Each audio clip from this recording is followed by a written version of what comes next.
great. So throw out, popcorn out some of the ones that we were like, ooh, that's a good one. Yeah. We both came up with curiosity. I think we had that one too, right? Yeah, what else? The map. Or like some sort of direction. Yeah, or plan. Or say Plan. a plan.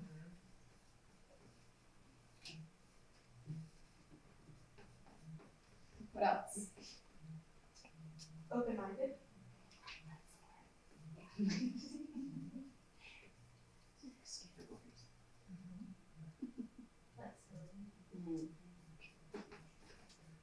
You guys don't know anything about that being teachers. You never need that. Energy.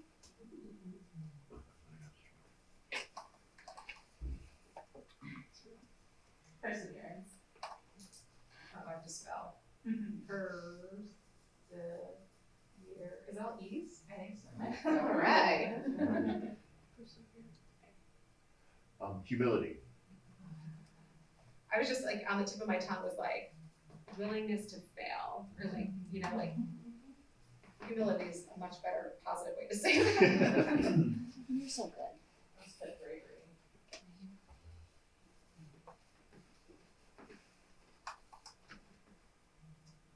Missing anything?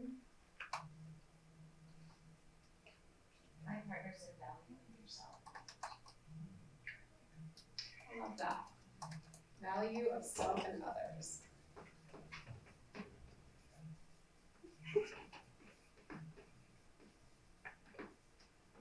And then like having that open-mindedness to share what the other person's identities are. That's great. Anything else? This is a great list. And these are all things that you're going to need and find and have in this curriculum.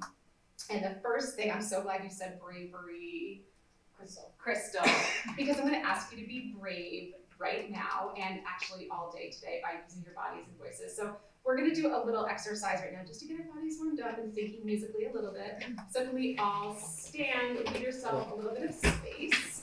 And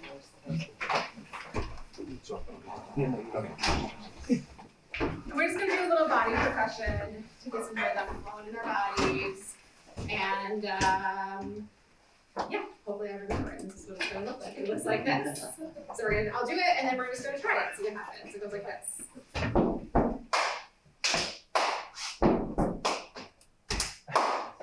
Okay, ready? Go! You guys do it. Ready? Go! Just kidding. That would be really good. Dang. I'm gonna do it one more time. I'm gonna do it one more time.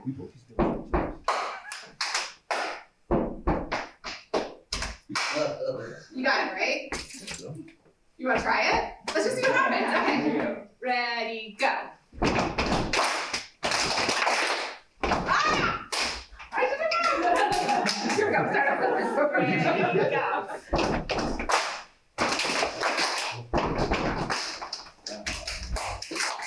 Okay, that wasn't very fair of me at all. I was like, here, I'm gonna do this one thing, and you just like do it.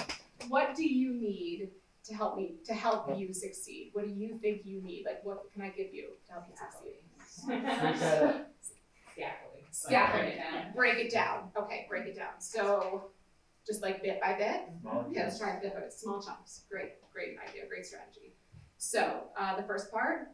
Stomp, stomp, clap. And I already gave you another strategy. What did I do? I verbalized it, right? I put words to what I was doing. Okay, so do we feel comfortable with that enough to go on, or we want to do it one more time? Got it, great. So also checking you do right. Okay, so stomp, stomp, clap. Pat, pat, clap. Can we put those two things together? Here we go. Great. Listen again, watch me again, because we're missing it. It's not exactly together, right? So it's stomp, stomp, clap. Pat, pat, clap. Ready, go. Good. Can you say it with me what we're doing? Because we're not quite together yet. Our rhythm's a little off. Ready, go. Stomp, stomp, clap. There we go. We got it. Next chunk.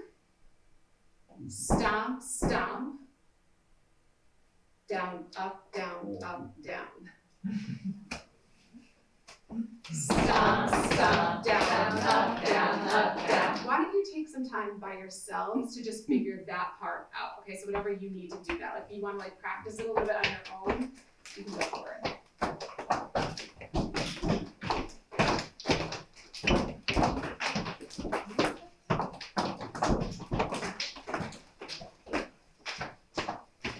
You need anything else to help you succeed with that? Okay, let's try it. Just that little chunk. Ready, go. Yeah, I also like maybe a sound effect. Stomp, stomp, stomp, seems to help me. So if you want to try the sound effect strategy, you can. Mine happens to be so it follows the melodic contour of what my body is doing. You can try it if you want.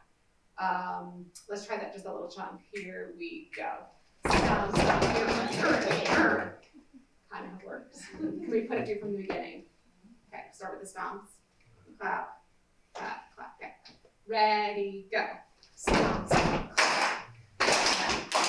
Stomp, stomp, and the finish is just chest, chest. That's it. We got the whole thing. Can we start from the beginning? Ready, go.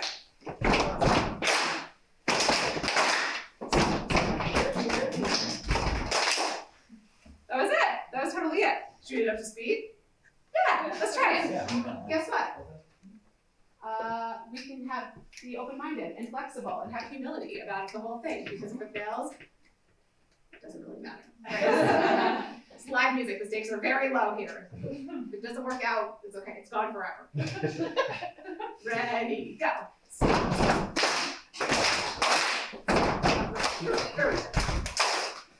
Yeah, how did we do? Ready, go.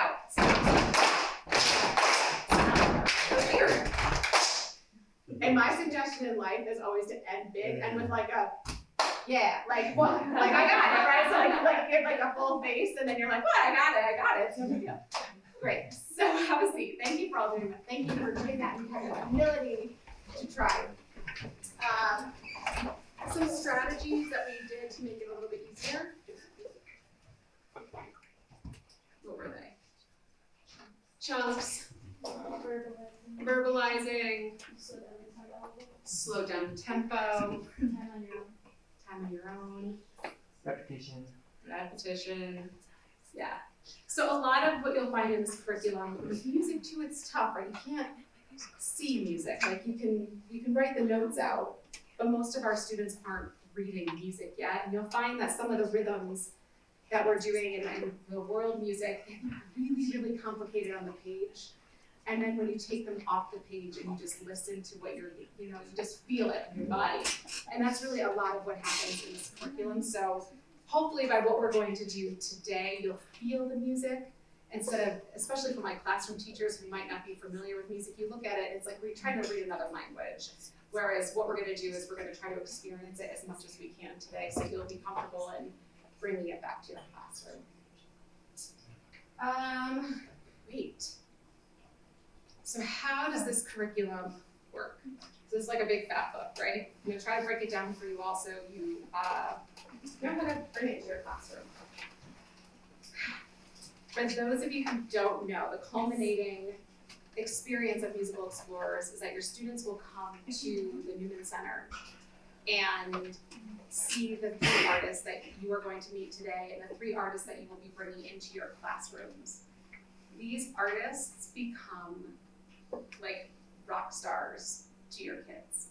And they get so excited to actually get to meet these artists live and in person. Live music is not something that we experience all that much anymore right now in our culture. We have a lot of it on our phones, or we watch The Voice, or but these are all things that are, there's that blockage, and now they're gonna see these artists in person. And the idea is that the students really want them to feel like they are a part of the show. So it's not about, you better sit there and you better like fold your hands in your laps and just like be polite. Like there's a place for that, but that is not what this experience is. It's about them feeling ownership of the music and feeling that they have a deep personal connection to what's happening on the stage. So the more that you can invest in the curriculum and in these artists, the more your students will get out of it as well. That being said, as a teacher and a lover of classroom teachers, I know how valuable your time is. So hopefully as we're going through, we can come up with strategies of like how and where you can fit these different things into your classroom lives. Okay, so I'm gonna try to walk you through this as quickly and concisely and maybe as fun as possible. You can turn to page 5 in your curriculum, and there are different, just so you know, different icons in the curriculum. So all of the artists have audio tracks. So if you are not a native Spanish speaker or part of like the Choctaw Indian tribe, you don't have to worry about trying to decipher what you are hearing, seeing. There are audio tracks of everything in full recordings. There are pronunciations that are broken down. There are call and responses on the recording, so the artist sings it, and then there's room for the students to sing it back. There are videos of the artists doing the dances, doing demonstrations. So again, another way to really introduce those artists to your students and have that connection with them. Creative extensions, that's the little lightning bolt. So especially classroom teachers, there's parts for literacy links. There are books that are connected to each unit that you might want to share as a literacy link, and that's a literacy extension, a little book. And then we also have, we encourage a musical explorer word wall. So I don't know if you have word walls in your classroom. You can create a little space in your classroom for vocabulary words that are connected to each lesson. There are 3 units, which means there are 3 artists that you will be introduced to. Each unit has 2 lessons. Each lesson has different learning objectives and a different song that's connected to each lesson. And then within those lessons, there's lots of different things you can do. So that brings me to page 6, which is the pathways. So the way this curriculum works, there are 3 different levels or pathways in which we call them to work. The explore pathway is that we want the students to at least be able to sing and do the dance of each lesson. So they've heard the music, they know how to sing it, so when they come to the concert, they can participate in it. The enhance is if they can try out some of the extra activities, the creative extensions, literacy links, the art connection. And then discover, if you were like, musical explorers is the best thing that ever happened to my life, which we have some teachers that have been doing this for years, and they really are like, we keep adding more and more and more because they ask for more and more and more. You'll see that there are, and I'll show you in a minute here, but there are field trip recommendations, there are other artists that your students can explore, there are listening walks that we encourage your students to go on, so it's like all the extra stuff, you're like, everything that is in this curriculum, that's the discover pathway. But really, the most important is that your students understand each artist and the music that they are going to be hearing and seeing in the concert. Questions? Great, cool. This is also a beautiful geography connection. So we are going back to that idea of being explorers. So a map, a plan, a direction. So the curriculum is your map, but the students are also learning about different parts of Denver. How do they get from their school to the Newman Center? Like that in itself is a big concept for a little kid, right? Like there's life outside, I was gonna say there's life outside my apartment. That's my New York City and like Avenue Q reference for those who were musical theater buffs. But the idea that the world is bigger than their little space, which is, you know, when they're 5 and 6, like that's basically what they know. But this idea that they can get an idea of the Denver area, where their school is in connection to the Newman Center, and then of course like into the world. So we have salsa music, we have Martha, our Native American singer from the Choctaw tribe, which is part of the tribe is in the southeast of America, and hip hop music, which we're gonna say the Bronx, right? Yeah. Yeah, we're gonna say the Bronx, we're gonna say New York. So how we're all connected through music and through geography as well. And this is Melody. Melody is here. Is she a bus driver? She's a light rail driver. She is a light rail driver here. In New York City, she is a subway conductor, and in Savannah, Georgia, she is a bus driver. So she takes on many different iterations, but she's kind of your guide. She's like the mascot of Musical Explorers, and you'll see her throughout the curriculum. So that always comes up, like teachers or kids are like, who is this person? Her name is Melanie, and the artist who drew her gave her that name. The other thing that goes along with the idea of geography is all of the artists have filled out postcards to your students. And they can, student guide, so when you see student guide SG1, that means that there is a corresponding worksheet. Are those online only? No, they're in the books, they can be copies and can also download them as well. Great. Do they get their own student guide here or no? No, we have to just use the Great. teacher guide. Okay, so we call this the teacher guide, the student guide pages, like Melissa said, you can copy them, but they can write their own postcards. They can write postcards to the artist or to the Newman Center or whatever to each other, whatever you want to use that as. And then you'll see throughout the curriculum that the artists wrote postcards to the students as well, which is really kind of sweet. Yeah, another way for them to meet the artists. What else do I want to say? Part of the pathway, the Discover pathway, the idea that sounds are all around us, music is all around us. They can take like soundscapes of their classroom. Discovering music in everyday objects. So it's kind of fun to do a little explore walk in your classrooms and figure out what makes noise. And then have that conversation of what's noise versus what's music. Like what is that conversation? Jen, real quick to those, Yeah. I do have a slide that has online resources, so where you would go to get all the information. There's an electronic version of the teacher guide. Right now, the artist intro videos are up, and the rest of the videos that we'll be creating and putting up there will be up there soon. You can also find the songs there as well. So this is where you go, and if you just go to the Newman Center webpage, it'll be under education, under Musical Explorers, and you'll see like a teacher login here for your resources link. And that's all you'll need to do is put in the password Newman Center 20 to access that. So this again will also live on the website so that you can find this information.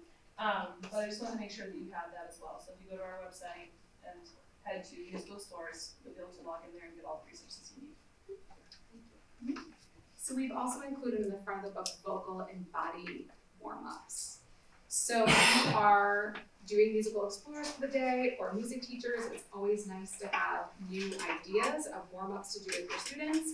Or if you're a classroom teacher and you're like, I don't know how to warm up my student's voice, we have some written up here. So I'm gonna walk you through two of them that aren't as self-explanatory as some of the others. Like turn to page 19. This is the beat is in my feet. It looks terrifying. Even when we tried to write it out, we were like, why? It's terrifying to try to read. So I'm going to walk us through it right now, and I think you're gonna find that it's really fun and really quite simple. So again, kind of everyone stand up. Just follow my lead. I'm just gonna find that steady beat. And this with the 5-year-old, as you know, this could take 4 months. It could take the whole year. It's not, again, about being perfect. It's just about inviting everyone along. So just, if they get it, great. If they don't, it's okay. Like Musical Explorers is about being inclusionary of everything that's happening. Repeat after me. The beat, the beat, the beat is in my feet. The beat, the beat, the beat is in my feet. The beat is like my heartbeat. The beat is like my heartbeat. The beat never changes. The beat never changes. You can go fast or slow. You can go fast or But slow. the beat stays the same. The beat stays the same. The rhythm is in my hands. The rhythm is in my hands.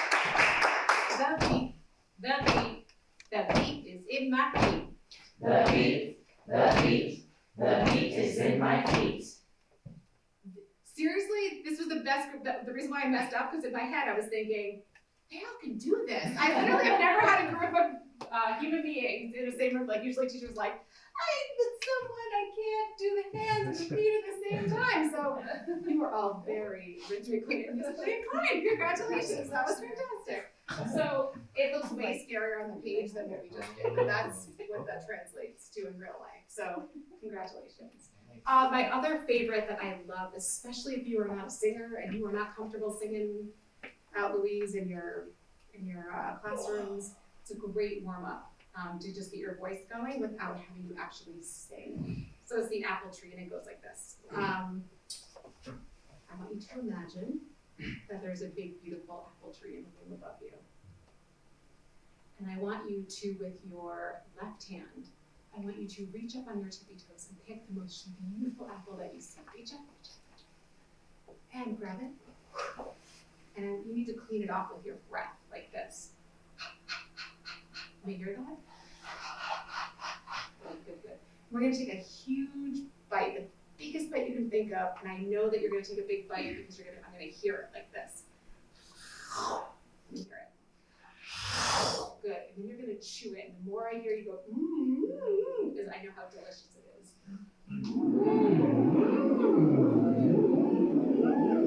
Swallow. Gulp.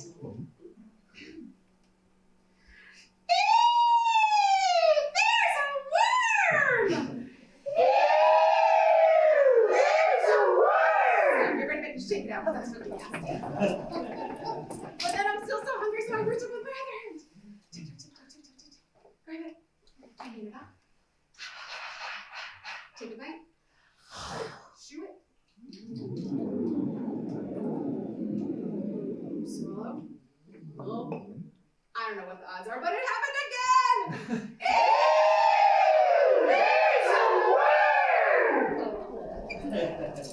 Yeah. So without even realizing it, low belly breaths for singing. That is an excellent siren just to get the voices warmed up into head voice, which I don't know how many of you talk about head voice with our kids, but their little baby voices should be singing in head voice, but on the radio all they hear is chest voice. For those of you who don't know, put your hand right here in your chest and go, huh.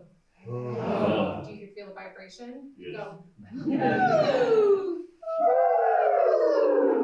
The vibration anywhere. That's your head voice. So, gosh, you could call it light voice,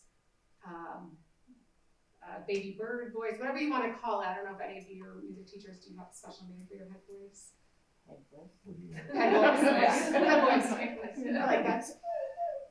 That like whiny voice, but that idea of like getting our kids to sing in their head voice. And we'll talk about that as we go through some of the artists sing in their head or their chest voice. We want them to sing in their head voice. So just a really easy, nice way to warm up their voices. So I think those are two of the warm-ups that are in the book that I just wanted to point out.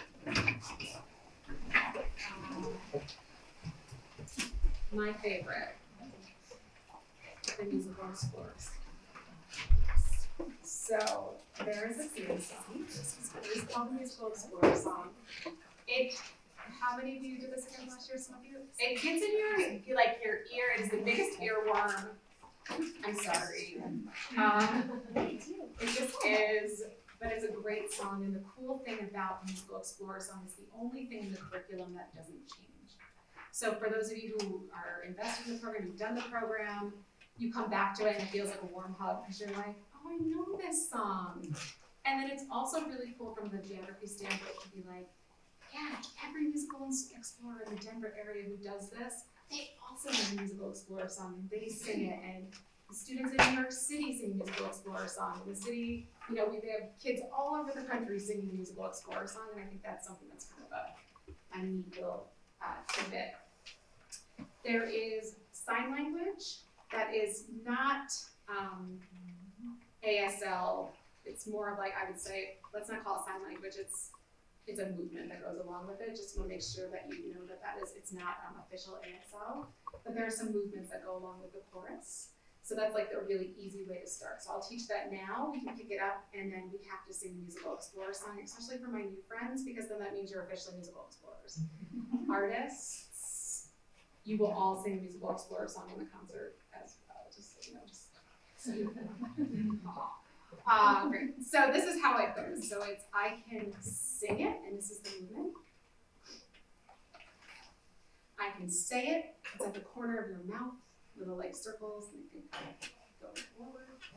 I can dance it. I can't believe I couldn't remember. I think I've sung it about 4,000 times. And I can play it, which is a figure 8 over your forearm. And that's it. And it goes like this. You can repeat it after me. I can sing it.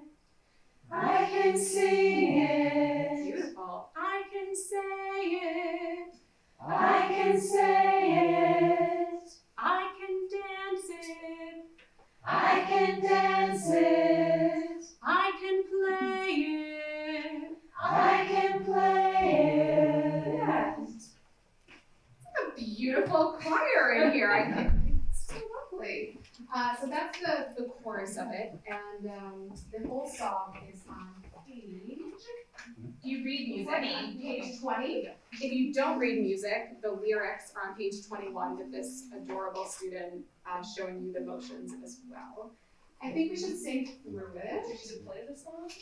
Or do Yeah. you sing? I think we should. Okay. Let's play it. Something good. And if you know it, sing along with me, and then we'll learn it. Every song tells a story. Every tune tells a tale. Every rhythm has a reason. Don't you want to know? Don't you want to know what makes music go? Come along and see, make your discovery. I can sing it, I can say it, I can dance it, I can play it, I can sing it, I can say it, I can dance it, I can play it. I can go explore the world of music at my door, sitting at my neighborhood, singing songs and feeling good. I can know what makes the music grow. I can know what makes the music go. You did it! Yay! Now you're Musical Explorers! For those of you who are like, I don't know that, why would I don't know it? You will know it because your students will listen to it 4 times and then they will never not sing it and you'll be like, please stop singing that song. So that's the Musical Explorer song. It's a really nice way to just transition into it. It gives students that little reminder of like, oh, this is a Musical Explorer lesson now, and that's why it's there. It's there for classroom teachers too as a transition point, like this is where we're going in the classroom. Sometimes it's a little transition to go from like math time to Musical Explorer time. So that was the purpose behind it when Musical Explorer was created. It's a lot of information. Anything that we need to go back to touch on, questions so far? That's like the map. I think that's like a direction. Great.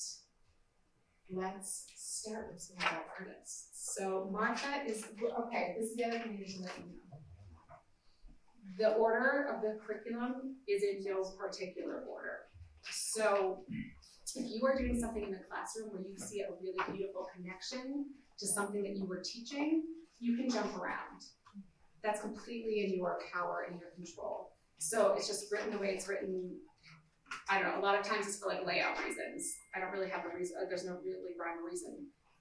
Martha is last in the curriculum, but we are going to start with her today because she's not here. And it's always nice to end with an artist that's here with your live music. So Martha's not here today, but she will be here in person. But we were lucky enough to have her in New York. I think 3 years ago, 2.5 years ago or something. She's amazing. So because she's not here, can we just turn to page 51, which is where her genre starts. And I can just point out like some stuff that's in this book as well that each artist has. there are these introduction pages that are for you. They're designed for teachers. So for Martha, does someone want to just start reading that first paragraph about the genre and artist overview so we can just kind of get a taste of what we're going to be listening to? Martha Redbone's Native American roots lie in the southeastern region of the United States, home to the Cherokee, Choctaw, and Shawnee tribes. The traditional music of these tribes is centered upon songs that accompany dances that continue to be performed at powwows and other social gatherings. The songs feature short sections of lyrics often sung in call and response, accompanied by drums, rattles, whistles, pipes, and flutes.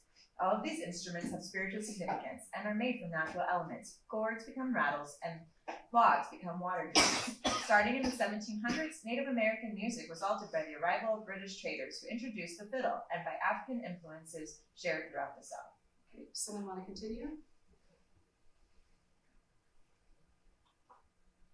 Martha Redbone has continued to teach traditional Southeastern tribal music throughout most of her career, as an expression of her deep commitment to preserving and sharing her Native American cultural heritage. At the same time, she's developed her own singular style of American roots music that is a direct reflection of her own roots. Her Cherokee, Choctaw, Shawnee mother and her African American father, the Appalachian Hills of Harlan County, Kentucky, where she spent her early childhood, and the eclectic grit of her teenage years in Brooklyn.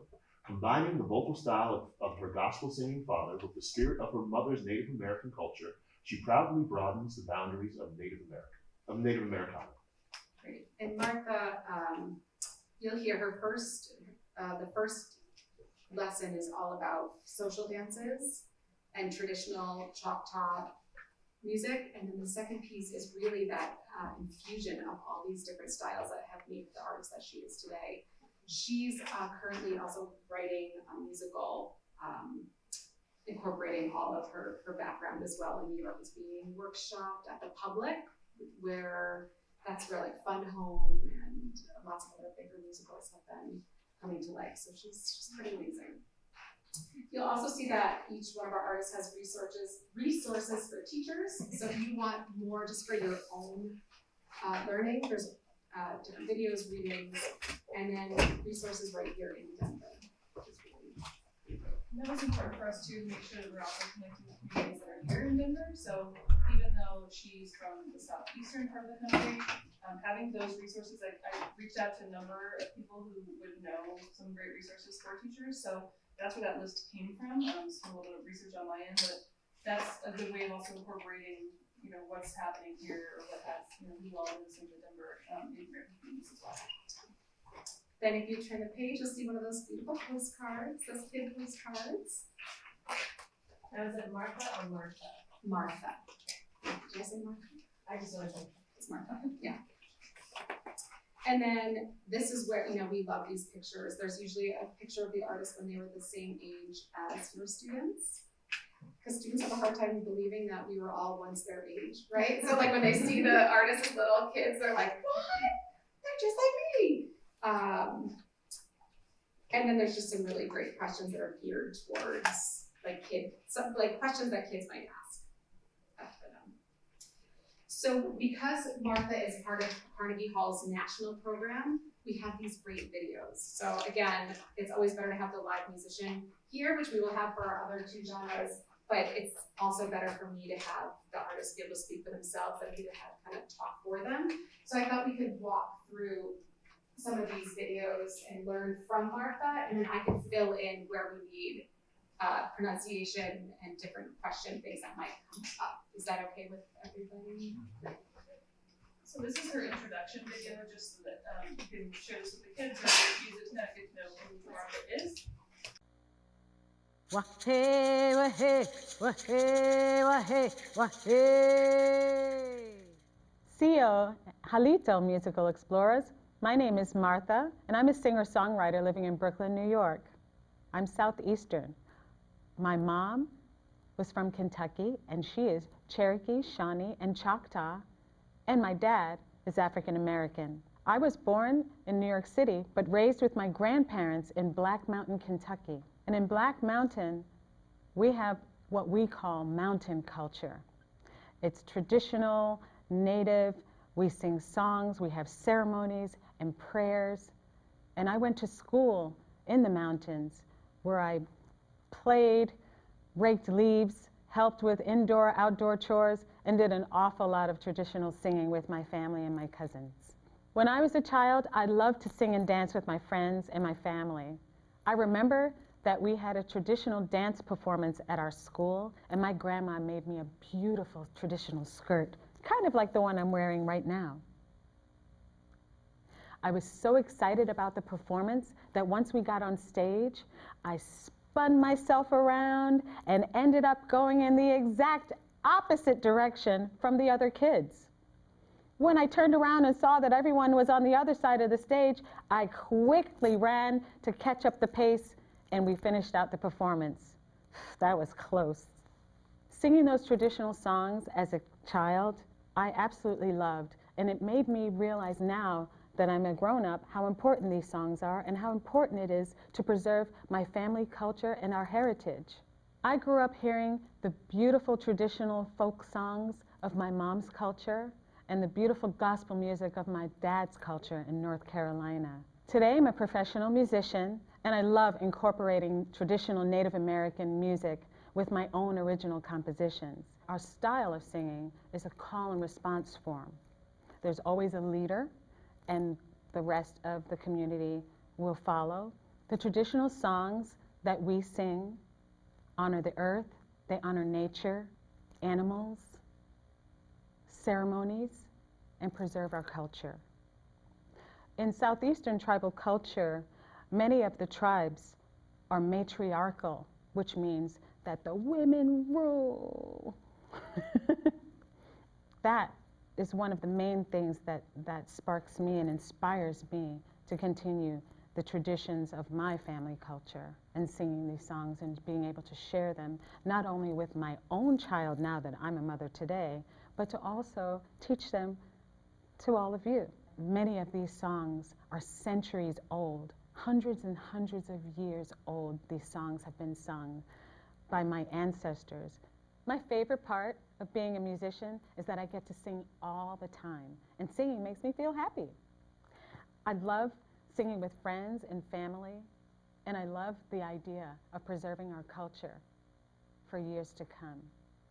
I am so excited for you to learn the traditional Native American singing from my home and family culture.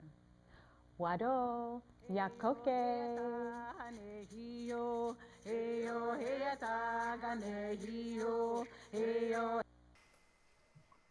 So it's just a really great way too, as I was listening to Martha speak again, she's speaking so much about traditions and where she comes from and her family and how her family is different. And what a great way to have a conversation with your students too about their traditions and what music they listen to and where they come from. I think that's a really nice connection as well. So the first lesson is learning 2 of these social dances. And they use, and what the students will be singing, is something called vocables. And they don't mean anything. The vocables themselves are actual gibberish, for the lack of a better word. They're just vocal sounds.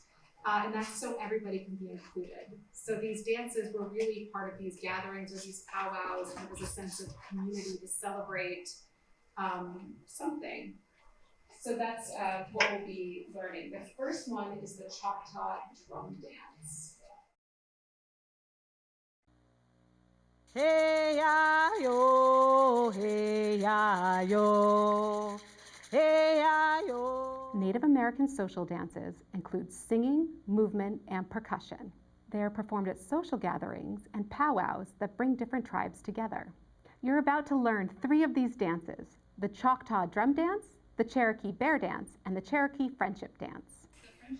So we're going to learn 3 different social dances. Yes. And there is a leader, and then obviously the group is a responder. So can you tell us a little bit about, you'll be the leader, what the role of the leader is? Yes.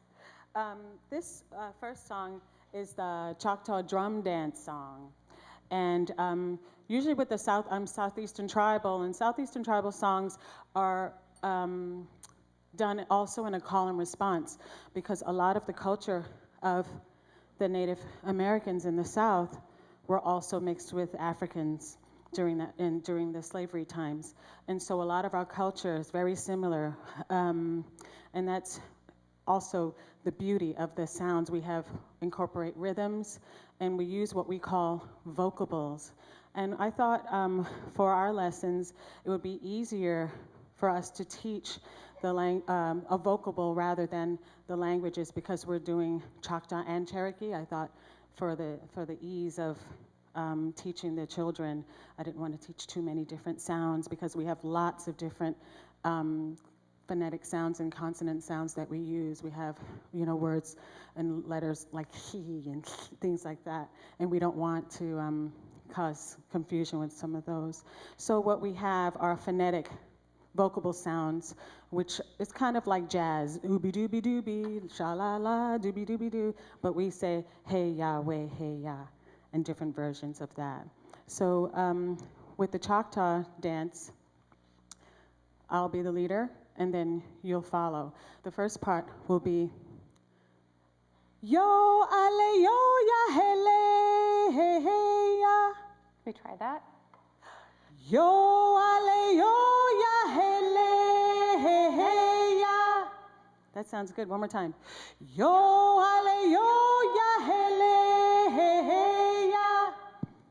And the second part is Hiya hey yo we hey yo we hey ya. Hiya hey yo we hey yo we hey ya. And then Hiya hey yo we hey. Hiya hey yo we hey. So let's put that bottom line all together. Hiya hey yo we hey yo we hey ya. Hiya hey yo we hey. Great. So we'll put it all together, and then I'll.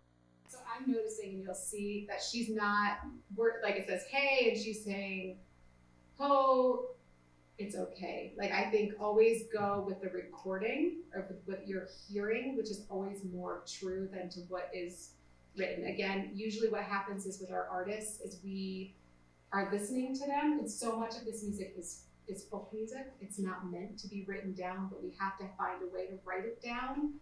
So that's what happens.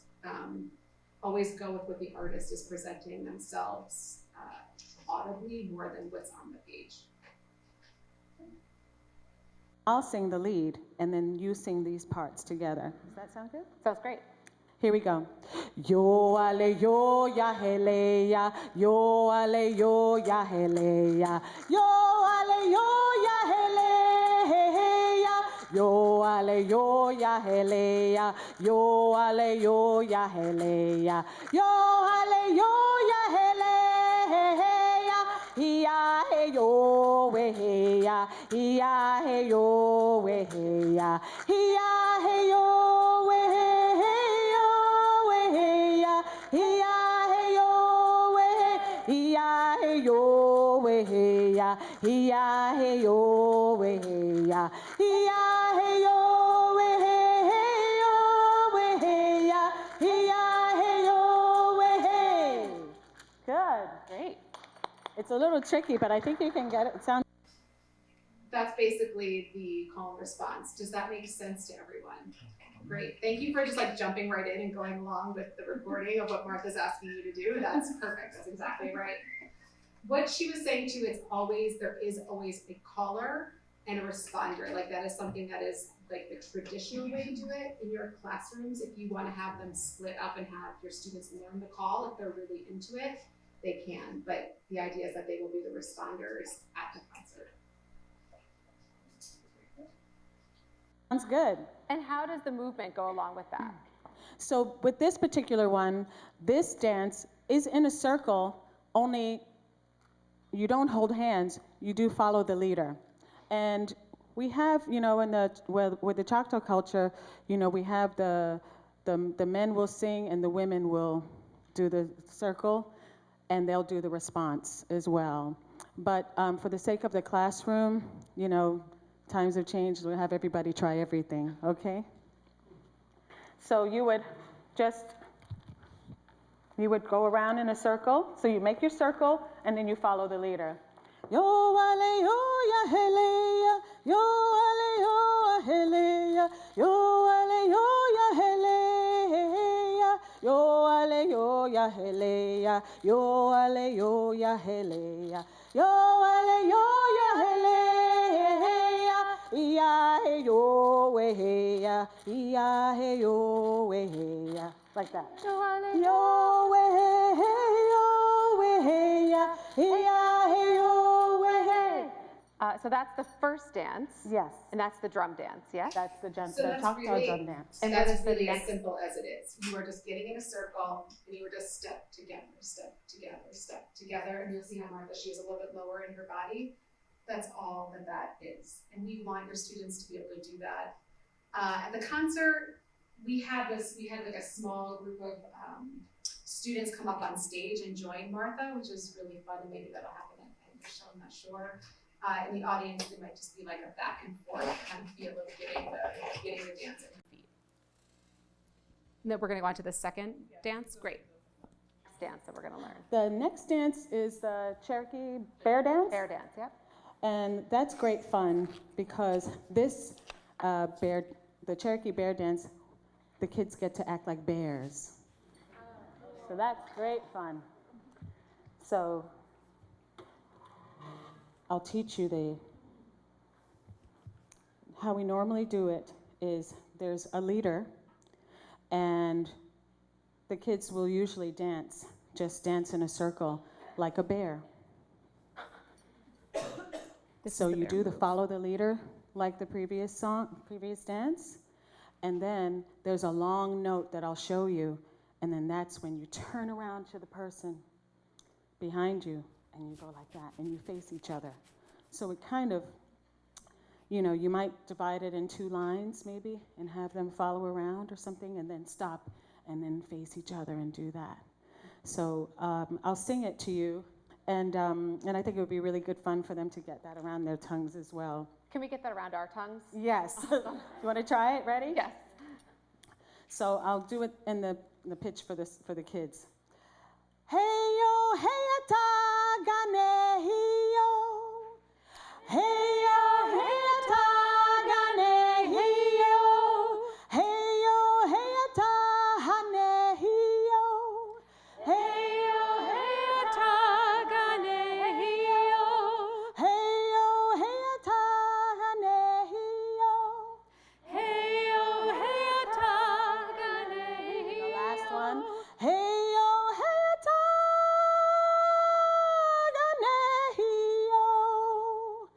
Hey yo, hey ta gane yo. And on the long note, you would rattle just a little bit longer, and that's how they know that's the part where you do the bear claws. And can we learn the second response? Oh yes, and the second, sorry about that. The second one is Hiaganu, hiaganu, hey yo. Hiaganu, hiaganu, hey yo. Hiaganu, hiaganu, hey yo. Hiaganu, hiaganu, hey yo. Very good. Great. Wow. That's great, you guys. We do have a make your own rattle activity in the curriculum. So we were thinking, Martha, that the teachers could do that part, or you could break it up and kids Yes, could you choose can do different some. parts. Yes, they can play the roles. Sometimes, what we do in camp, because I teach for Indian Ed down in the bayou, we kind of split it in half, and then half of the class can be the leaders and half will be the followers, and just to have that experience, and we can, they will be the kind of rattle group, yes. Is it just more cultural? We can pause it, yeah. Is that response clear to everyone? Do you want to go over it again, or do we feel comfortable with it? Okay, great. And again, there are, on the recordings, back and forth of all of this. So don't feel like you're like, I don't remember what we did. You have these videos available to you from Martha, or you have the recordings, and you can have her teaching them to your students as well. The students love this one because of the bear aspect. So you can get in that circle or do the 2 lines, and then they do get to be bears with each other, which is really very sweet. The create your own rattle activity, that's on page 58 And it is just finding a container for your students to use. Beans, pebbles, rice, whatever, something that they find that they want to try different sounds with. And then if you do read rhythm, music teachers, especially the Choctaw drum dance, it's just eighth notes and quarter notes, keeping steady beat. So if your students want to use a drum and the rattle in the groups as well. Yeah. For the create your own rattle, I've done this before and it works really well. Like right after Easter, you ask for donations of Easter eggs and then use Easter eggs and 2 spoons for the sticks. Oh, awesome. Great idea. And then the creative extension is the students can create their own tribal dance as well. So coming up with their own vocalises, a subject about why they might want to gather together as a group to create a social dance, and then adding the percussion, call and response, and a leader, having all the different elements of the social dance. Any other questions? Great. Do we feel comfortable to move on to lesson 2? The 40 Wheels. Now this is more of her style of music now. So this is like the traditional, and like this is the kind of the influence of all of who she is 40 Wheels. So we have her speaking about it as well. Oh, great. Yeah, we'll clip parts.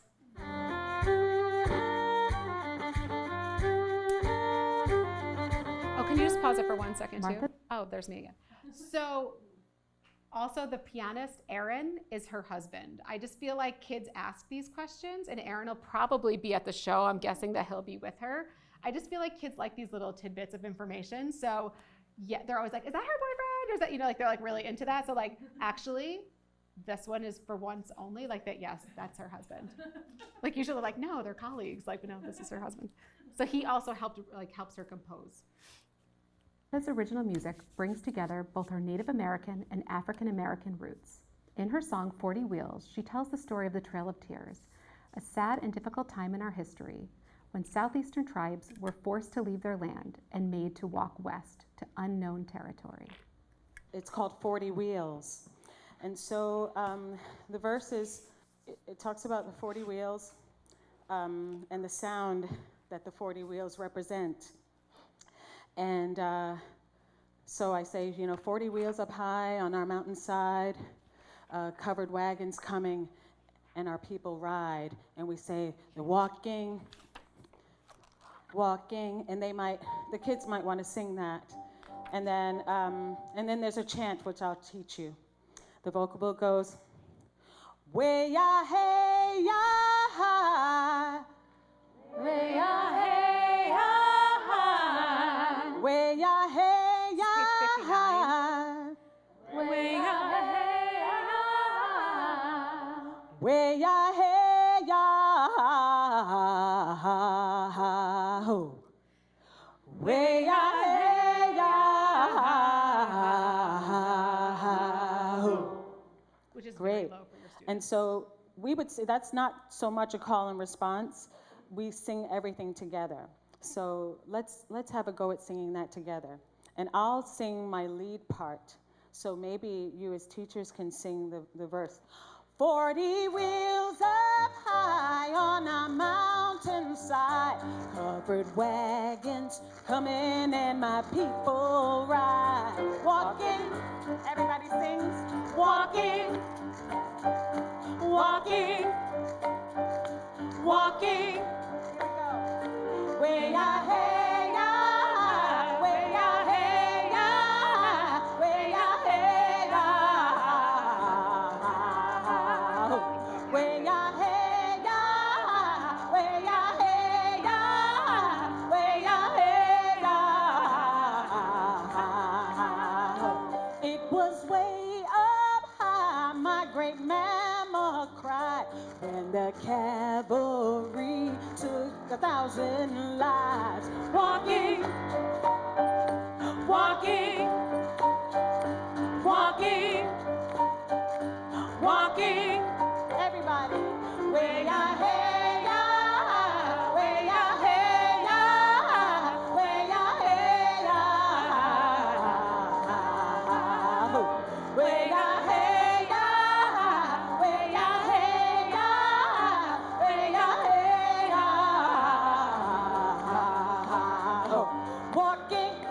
can march.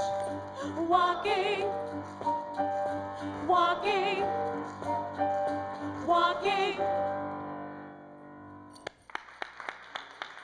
So that's that piece. The other musical pullouts from this are this idea of melodic contour. You'll see that on page 60. They can trace the melodic contour or the melodic shape. So when their voices are higher, the shape is higher. When the voices are lower, the voices are lower. And this idea of sound painting. So in that piece, you'll hear that walking, walking, which is super steady, which is supposed to be the idea of the walking the trail of tears, that being that steady, just being forced out of. I think it's really important to hold that message with your students, but you know your students and where they are developmentally to understand the idea of the trail of tears. So this song is about a very real thing that happened. I think that shouldn't be glossed over, but I think it should be dealt with in a way that your kids can understand that, being displaced from one place to another, which I know we talked about last year with the Sudanese unit as well, this idea of being forced out of somewhere. So I'm not sure if you want to share right now like ideas how you handle that or what you would do with that, but I just think it's important to always keep the authenticity of what these songs are about in the classroom. I do think it was really interesting to talk about that last year because I had a student that was from Sudan, and I had them talk about how their grandparents were killed during the civil war that's going on there, and it was just really, I think that the kids appreciated hearing that, because I think it made it more like real of understanding that we have it pretty good in America, and like it is. I think it just made them have a better appreciation for their life here. Yeah. And like realizing that it's not easy for everyone in the world, and that there are people that are struggling, and it's important to know that and to think about that and to see what we can do to make the world a better place. We kind of just talked about what we could do to be more aware of what's happening in the world. Yeah. Even with second graders, they were really receptive to it. Yeah, those little people have pretty big thoughts, and I often find, I'm sure you all know this from being in the classroom with them every day, their words kind of show us the way on how to open up those different topics, because they have the words to speak about their own experiences in a way that sometimes we don't realize, what they're capable of or their level that they're at. So especially with this song too, because it's so groovy and it's such a great tune, and it's got this like really great like rockin', like they actually can belt out this chorus that I think sometimes you can just kind of forget, like this is what this is about, which is, I just wanted to touch on that. And then that idea of sound painting. So what else? That like steadiness that we were speaking about. They can also think of other sounds that they might hear or they hear in the music, and just that idea too that usually the underlying music is also helping tell the story of what the piece is about. And the last little nugget in this lesson is, it's your page 62, the Student Guide 20, the idea of traditional Native clothing.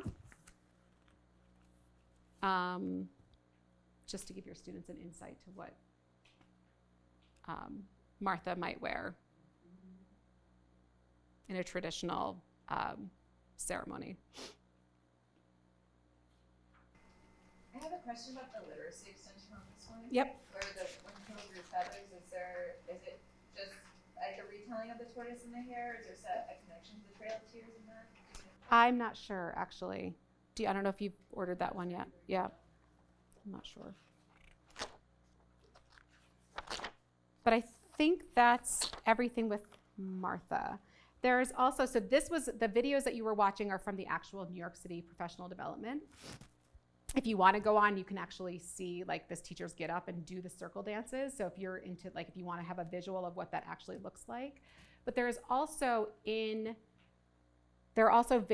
again, like the first video of Martha where she was just speaking about herself. There's videos of her teaching the song, like the songs back and forth to the students as well. So that's on carnegiehall.org, and then education, and then I think then it's into Musical Explorers, and then national. So maybe we can do that. And I'll try and find all the videos I can related to that. Now I know, I didn't think I knew that those existed. Yeah. And I can try to put them onto our site as well.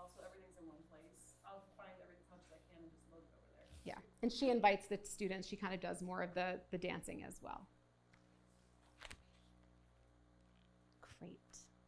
Our next 2 units, we have our artist with us, so that's really exciting. Woo woo! So we're gonna move into salsa music. Does anyone here, is anyone in the room like a professional salsa dancer? Is anyone in here like an amateur salsa dancer? Stefan, all right, and Carissa, way better than what I'm gonna probably do. So if you wanna get up in salsa, that is welcome at all times. What I lack in skill, I make up for in enthusiasm for all things. So this is Manuel. Come on up, Manuel. Welcome. Should we come up? Do you want us to come up on the stage? Ooh. Oh, no. So, Manuel, tell us a little bit about yourself. Yeah, I can because my ears are walking. Walk. That's a very catchy song. It's very catchy. Okay. My name is Manuel Molina. I'm just kidding. I'm a musician. I come from Peru. Where I started doing, basically my music started when I was 12 years old.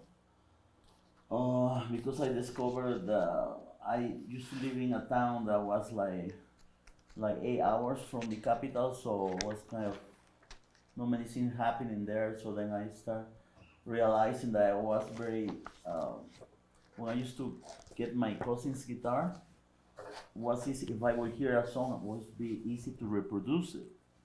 I mean, I'm not talking like big deal, just the melody, but a little kid, I will hear it, I will reproduce it, I say, I love this, but I didn't have a guitar.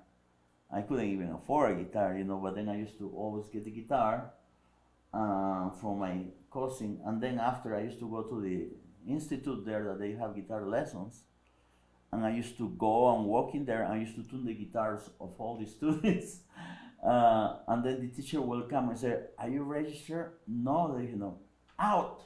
He will throw me out. And he probably will throw me out. He will throw me out of his class probably 8 times. And then, but I love it so much. So then I went the last time, and he walked in, and I said, I'm going. No, wait. He said, you love music a lot, huh? I said, yes, I love the music so much. And he said, yes, but why your mom doesn't register you to? Well, first she can't afford. She doesn't have no money. And then I said, but that's okay, I'm leaving. No, that's okay, you could stay. And he made me stay, and he gave me a guitar. And then when he played the guitar, he played I don't know if you guys are very close with classical music, but there's a song that is very popular and very easy for a student. It's like Romanza. And he played Romanza, and I went, oh my God, how he does that? Because to me it was like not just a melody, it was like the bass and the melody together. Such is normal in a classical player, but for me was, how can I learn that? And then they told me, you gotta go to the conservatory in Lima. And that day my life changed because I told my dad I have to go to the conservatory, and then in Lima the conservatory is it's free, but it's there's I was 12 and something. I had to do the audition, and there was more than 500 people, and there was only 5 positions. Wow. Honestly, I saw so much talent that I saw I didn't make it.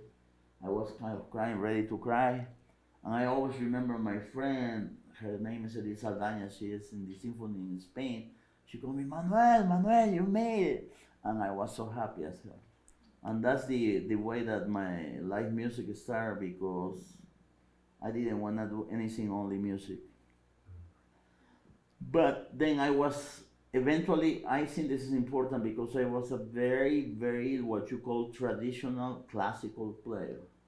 That means if it's classical, it's good. If it's not classical, it's no good. So I was that's the way that I started being with the guitar and the side, and but then when I started writing and composing, I realized that that there was stuff that you will have to get rid of the technique, classical technique, to get the sound of the folklore, of the authentic thing.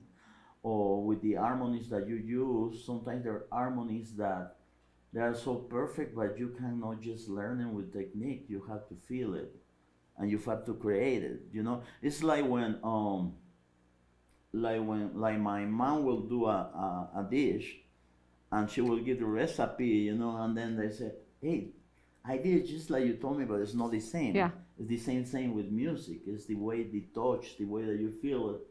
And that's when I start doing arrangements.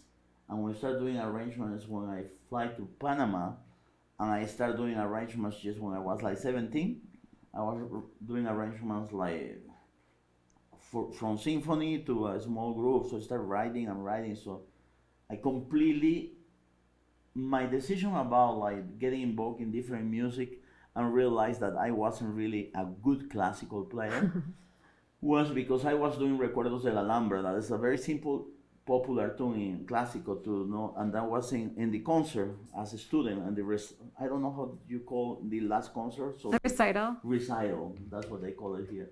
And then I was playing, you know, and obviously the people that know Recuerdos de la Alhambra is with tremulo, Yeah. a lot, and in the end it's dun dun dun dun dun dun, right? Yeah. And I don't know what happened because I was in Peru, so I wasn't here or nothing. And I went dun dun dun dun, and something came out of it. Exactly like that. In all the concert, in all the auditorium, everybody, including my teacher, they laughed. And then I honestly, I didn't mean it. I didn't think so, or nothing, you know. And then then I realized that because I respect classical so much, classical to me is perfection, you know. It's just like I said, no, I can't do this, because I was getting controversial about the way that I write, you know. Because why, if this is gotta be clean, but in the Peruvian world I gotta go pow, you know. Yeah. Or why, like when Feliciano is playing, like it's like, wow, what a big deal, and he's not doing nothing, he's just making a noise, you know. And then I was thinking, what's wrong? And then I gonna get this, you know, so I make some money. I started, and then what happened? The people wouldn't even applaud. Was like I didn't do anything. And then I was thinking, why people cheers for him, not for me? And then I noticed, it's very simple. I was, this is stupid. No feel, no heart, no nothing. So how people could feel it? So that's the things that I started learning about the music. And basically that's when I came out with world music. I produced world music, and that's what one of the things that I came out to was like Cuban music. And I have the opportunity to do a lot of like tango music. Like I do a concert once a year that the name is A Night Around the World, and it's like traveling musically, and it's like tango, samba, Brazil, or Mozambique, or any different rhythms that there's around the world, or Peruvian music that I was telling you, Afro-Peruvian music, waltzes, or there's a lot of music around the world. Yeah. And I started doing that, and then I started doing like Cuban music too. And then I have the opportunity that, thanks to her and Chandra, they invite me to be part of this. And do the salsa. To do salsa. Great. I'm just gonna pause you right there. Just like so many great things. Thank you for sharing all of that story. Like so many great things that we can pull out to share with our students, right? Like the tenacity of like, I want to play guitar, but like I don't know how to play guitar, but you found the way, like it like called to you, right? Like you're like, I'm gonna keep going to this school until. And that wouldn't even stop me, because all my family, they told me, you should even like shine shoes least before music, because you're gonna be poor. I mean, you won't make no money and everything. They were really against me. Yeah. And I didn't care. As a kid, I started not eating for weeks just to getting used to being poor. Wow. I'm serious. I'm serious. And I remember my niece told my cousin found me that she's older, and she took me to eat, and said, Manuel, te vas a tuberculizar. You're gonna get like tuberculosis. Like you're gonna get. She was afraid she'd make me eat. Oh. and look at what I ended being. So it's just things that happen to me. Well, I like to tell people that love music, because if you feel it, and music, you don't sell it, you feel it.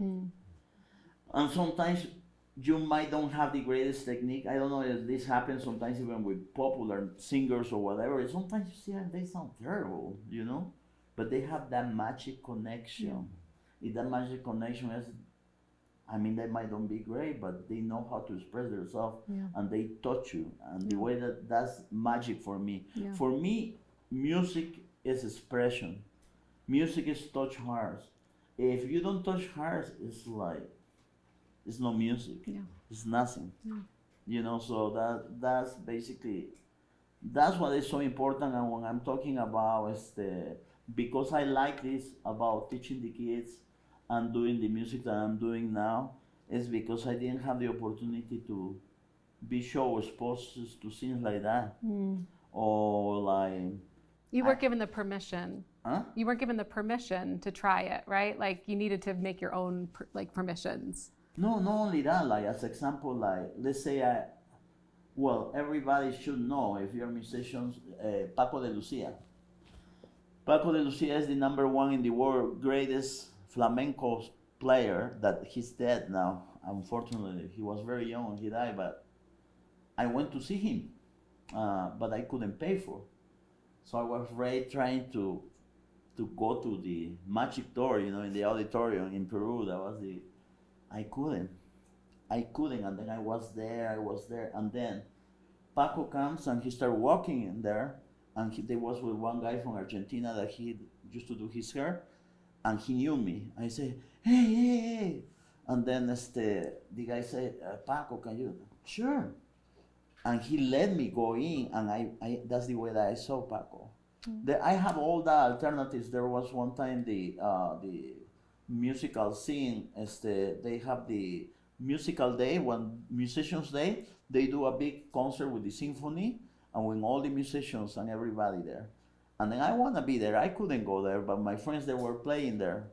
And then I was trying to get in there, and my friends, and they say, no, he won't play. Hey, yes, let him be. Okay, but if he doesn't play, I'm gonna throw him out. Okay, I was nervous, hiding of this guy. That was a big old black guy there. And I said, oh my God, he's gonna throw me out. And there was a number that was missing.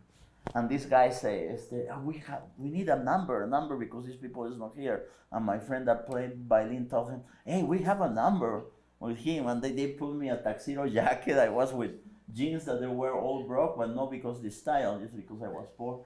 And then when I play, we were success. And then I used to walk around the guy so they couldn't throw me out, you know. But things like that. So to me, music is very important, and I feel that in this world we need the responsibility to share music with the kids, especially because we need it. Yeah. We need it. It's not enough. Yeah. And that's why I'm very happy now that I could share, like, especially salsa music. Yeah. You know. Well, let's get into the salsa music that we're going to learn. So the first, like the backbone of salsa music is the clave and the clave rhythm, right? Like it's not salsa music without this 2-3 clave rhythm. Yeah, there is a form in salsa that is gonna be kind of deep to understand, but everybody calls la clave. There are sometimes like musicians that they learn la clave, but they don't feel it, so they are playing and they're playing like ta ta ta. Also, it's hard. But it's the way that you do the salsa, you know, you do with the clave, and it's very important to get the swing, to get the feel about the music, the Cuban music. So it's like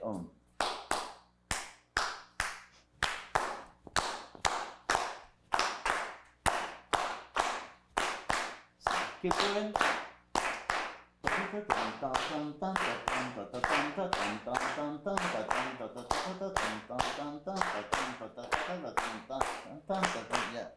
So when we were writing this unit, it was with Bobby Sanabria, who's a really famous salsa musician from New York.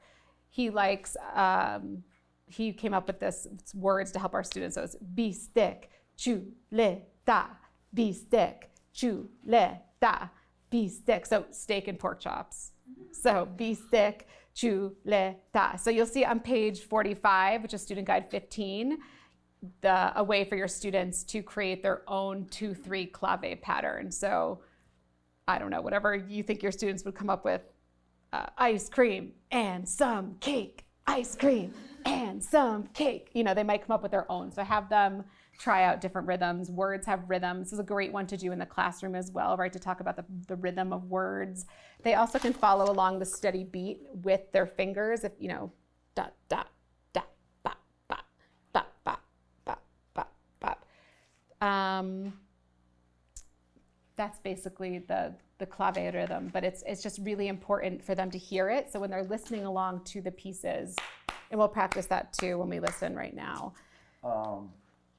The other thing that I will tell you too, especially in what we call salsa, because basically salsa is a combination of many rhythms like that they come from Africa and Cuba. It's like the son cubano, la guaracha, and things like that.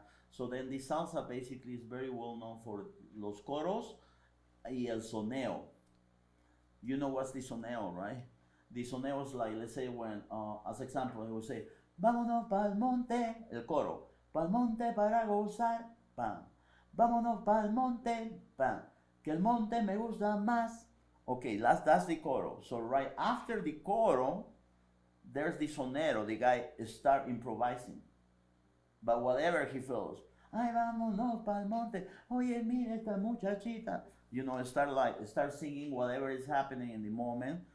That's the real sonero. So start creating the story about, like, you saw it, like, now he start talking about the teacher, the people, the explorers, that we're gonna have fun with the kids, or whatever comes on their mind.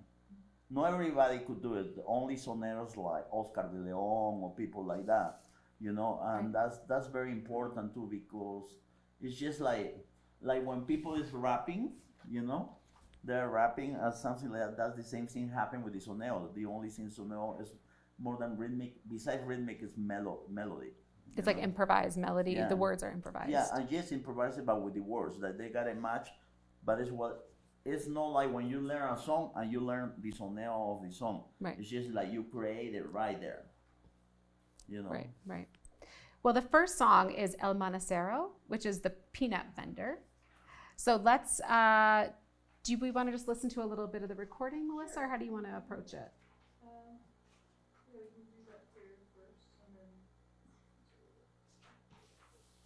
This is just to get it in our ears a little bit.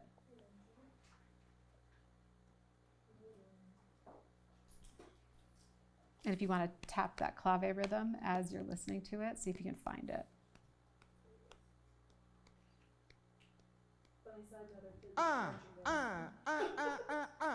Qué rico es el maní, qué rico es el maní, qué rico es el maní, qué rico es el maní. Bistec, chuleta, bistec, chuleta.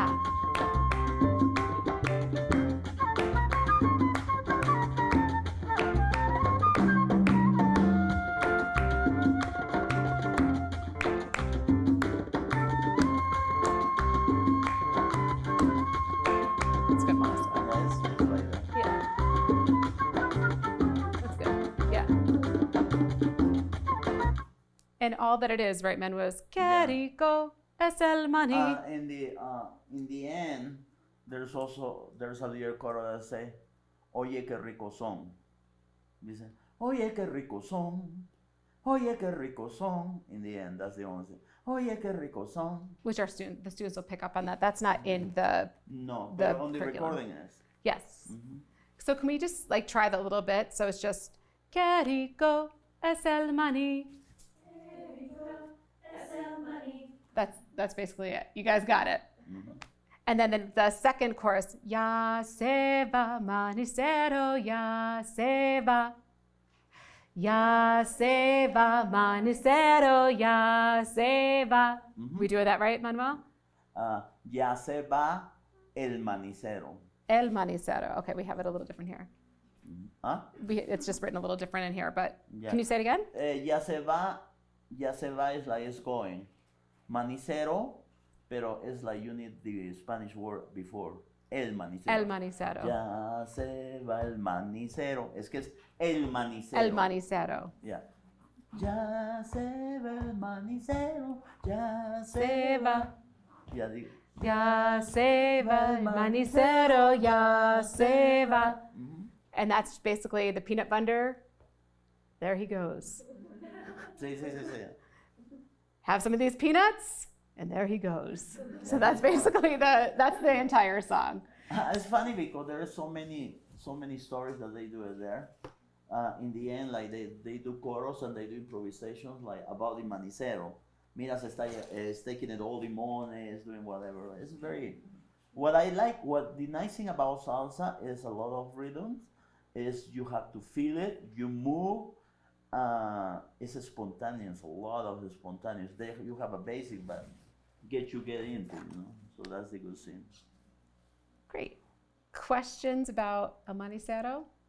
I noticed that there's a clap part that's like on 1 and 3, or is it more important to prioritize the clave? It's more important to prioritize the clave. That's if your students are like, cannot feel it, cannot get it. You can just start with the 1 and 3 to have them to feel that beat first. I think that's why it was written like that, is to feel the 1 and the 3 if they cannot feel the clave rhythm. But I think using those mnemonic devices with the words and help them like write their own, I think they will feel it. But if not, go to the 1 and the 3. Yeah. They usually get it because they just get the problem when the music comes, like when you start hearing the timbal and you say, that's when you get lost. But when you hear it like, pa, they feel it. They feel more than many people. Yeah. It's also really, this is a really fun one to like act out the words, like have some of the kids be the peanut vendors and then have other kids be buying the peanuts, like really create like a little dramatic scene with this piece. It can be really fun in the classroom. Great, that's basically it for that one. Then we have Vámonos Pa'l Monte. Yeah. Do you want to listen to this one? Do you want to sing a little bit of this one? How do we want to? Do you have mine or? If you, because that's a little different. Yeah. But.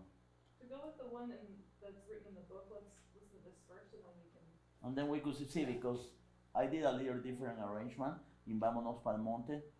But I think the chorus is the same, but the arrangement is different. But you guys are musicians, you could figure it out. Let's hear it a little bit. This one's a little bit wordier. I want to make sure that we get the Spanish on our tongues, and then we in the tune.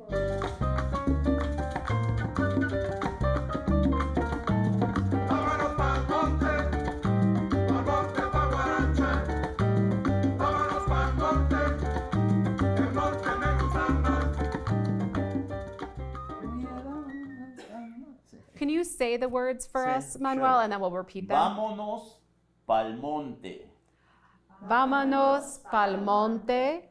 Pa'l monte. Pa'l monte. Pa' guarachar. Pa' guarachar. I'm gonna repeat again. Vámonos pa'l monte.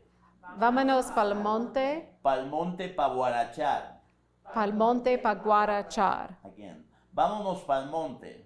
Vámonos pa'l monte. Que el monte me gusta más. El monte me gusta más. Yeah. How do you have it written there? Que el monte o el monte? El monte. El monte. Okay. That's okay. Could live with that. Es que, vámonos pa'l monte. Vámonos pa'l monte. Pa'l monte pa' guarachar. Pa'l monte pa' guarachar. Vámonos pa'l monte. Vámonos pa'l monte. Que el monte me gusta más. El monte. ¿Qué monte me gusta más? Yeah, el monte, we could stay with that one, so that way they don't get confused. El monte, okay, so can you guys repeat the same beat? Like, vámonos pa'l monte.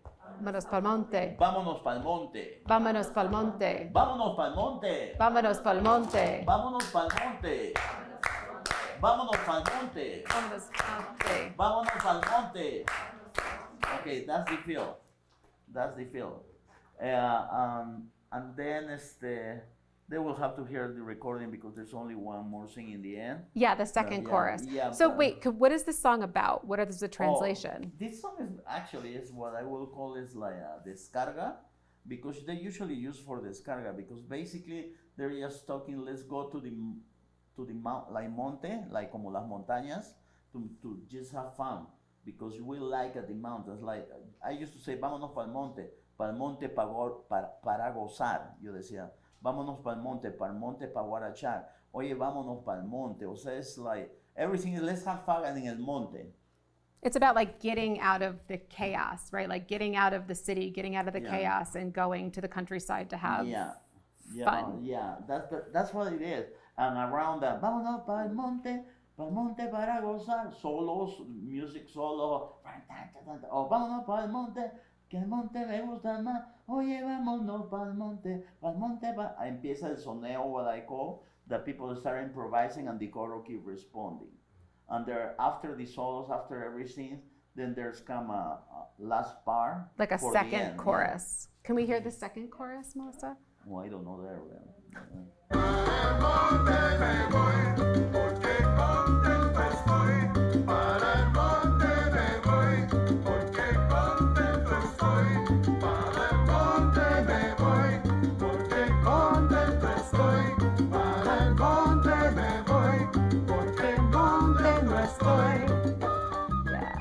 ¿Qué dice? Yeah. Para el monte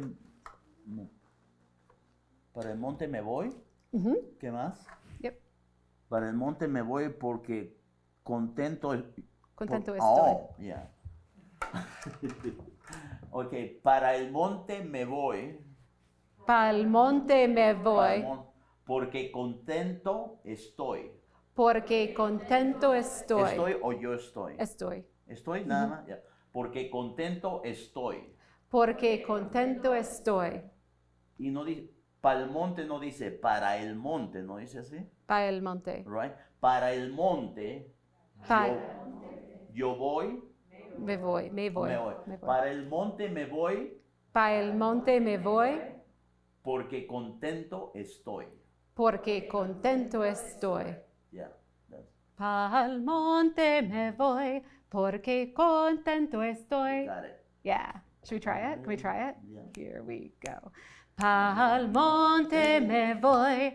Porque contento estoy. Then the second part repeats. Pa'l monte me voy. Porque monte no estoy. So that means I'm going to the mountain because I'm happy there, and I'm going because I'm not there yet. Yeah, I'm just happy, so that's why I'm going to the mountain. Because in the mountain, I'm gonna have fun, whatever, party time. Yeah. That's what Which means you can't have a party without what? And haha! Here's the salsa step that we are going to have the students learn. Stefan, I see like you put your book down. Does that mean you like need to come up here? No, I thought we were all about to dance. We are. Okay, awesome. So let's just stand up and learn this salsa step very slowly, because then when you try to put it with this piece, you're like, okay, this is business. We're at the mountain. So all we're going to do is we'll go this way first. I don't think it matters what direction you go in. We'll start with our right foot. So that's right. You guys are going to start with your right foot. I'll mirror you. So all it is for the kids is just step, together, step, heel. Which makes it sound so lame. Step, heel, step, together, step, heel, step, together, step, heel. However, like this does not feel like salsa music to me, or salsa dancing to me. I feel like you need to be like much like lower in your body, right? And you can even get your hips and your hands rolling like this a little bit. So as that feels a little better. So step, together, step. Heels is like leading with the hips, right? Lead with the hips, then the feet. That feels a little bit more like salsa music. How am I doing, Carissa? Yeah? How am I doing, Stefan? Okay? All right. Now here's the thing. This song is really fast. So can we hear?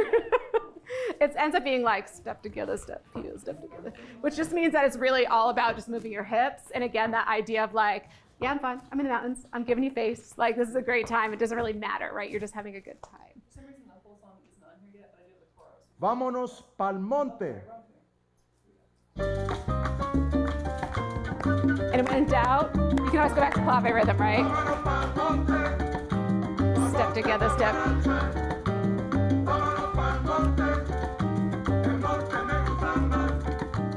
Then if you get fancy, you can like start to move it around, right?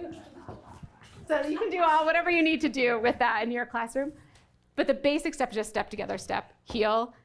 Just like give it to your students as a gift and just see what happens, right? Like they're just gonna go, and you might even find that some students know how to salsa dance, or they might share that. Again, always, as you're all wonderful educators, so I have no doubt that you just give them the permission to just go with these things. But I think that will be really, that's the step. That'll be fun. There's one other thing in the curriculum. And again, this song too is another one that it is about going to the mountains to have fun, but it was about the strife that was going on in the city. So it's like a way that music gets us out of times of conflict. So that's also what this song is about. That's amazing. There's special instruments and special rhythmic patterns that are attributed to salsa music, and that's also what makes salsa music.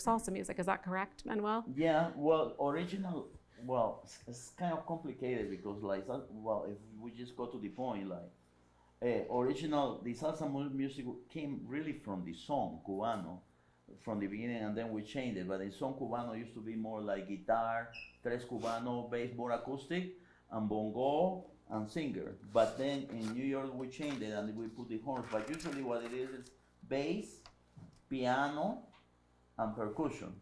This is on page 49 for your traditional salsa instruments. Yeah, it's bass, piano, and percussion. Obviously you could do it with different instruments, but it's always very important the way that you play it, because with the tres cubano you could do amazing things. In New York there was one guy, Joe Motoro, that was his name. He was a genius. He was from Puerto Rico. But the traditional salsa here, what we usually do is like piano, bass, timbales, bongos, congas, güiro, clave, and there we start adding horn sections, you know. So that's the way that could be whatever. But the basic have to be with rhythm, with percussion. So we want your students to just know that these different rhythms exist, and the rhythms are married to the specific instruments that are in some of the traditional salsa band. So we have examples of each one of those instruments playing a specific rhythm. So the piano plays the guajillo, timbales play the cascara. Am I saying all this right? The bass plays the tumbao. The clave plays the clave rhythm, and the horns play the moñas. And you'll hear those different ones. You're doing amazing. Would you like to hear them, or do you want to hear that in your classrooms? Let's hear because we heard it so well in the last piece. Can we hear the flute and sax? Play the moñas.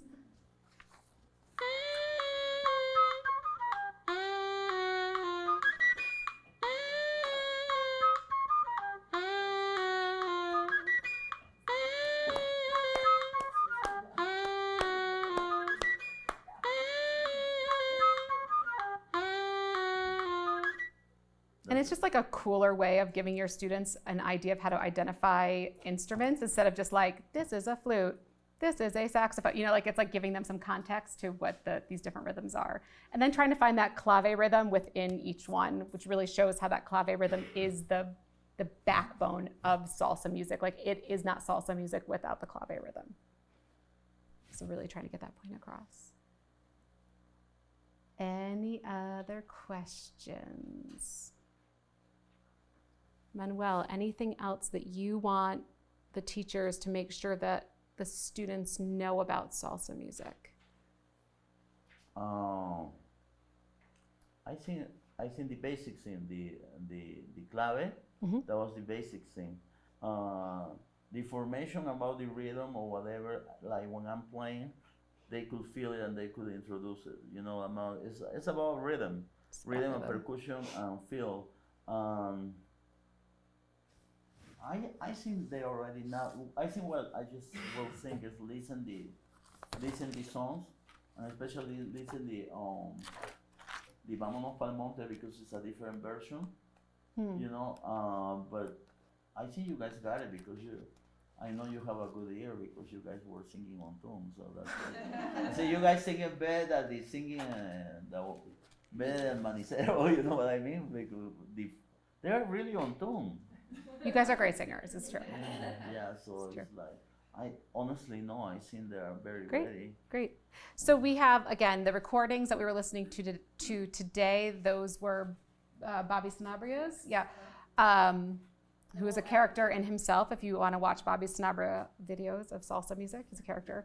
But we also will have Manuel's coming to you as well, so your students really get an idea of exactly what they're going to be hearing at the concert, because that will throw them off if they're listening to one thing and hearing something else. So just be aware of that. They are coming. Melissa will get that to you. Great. Questions?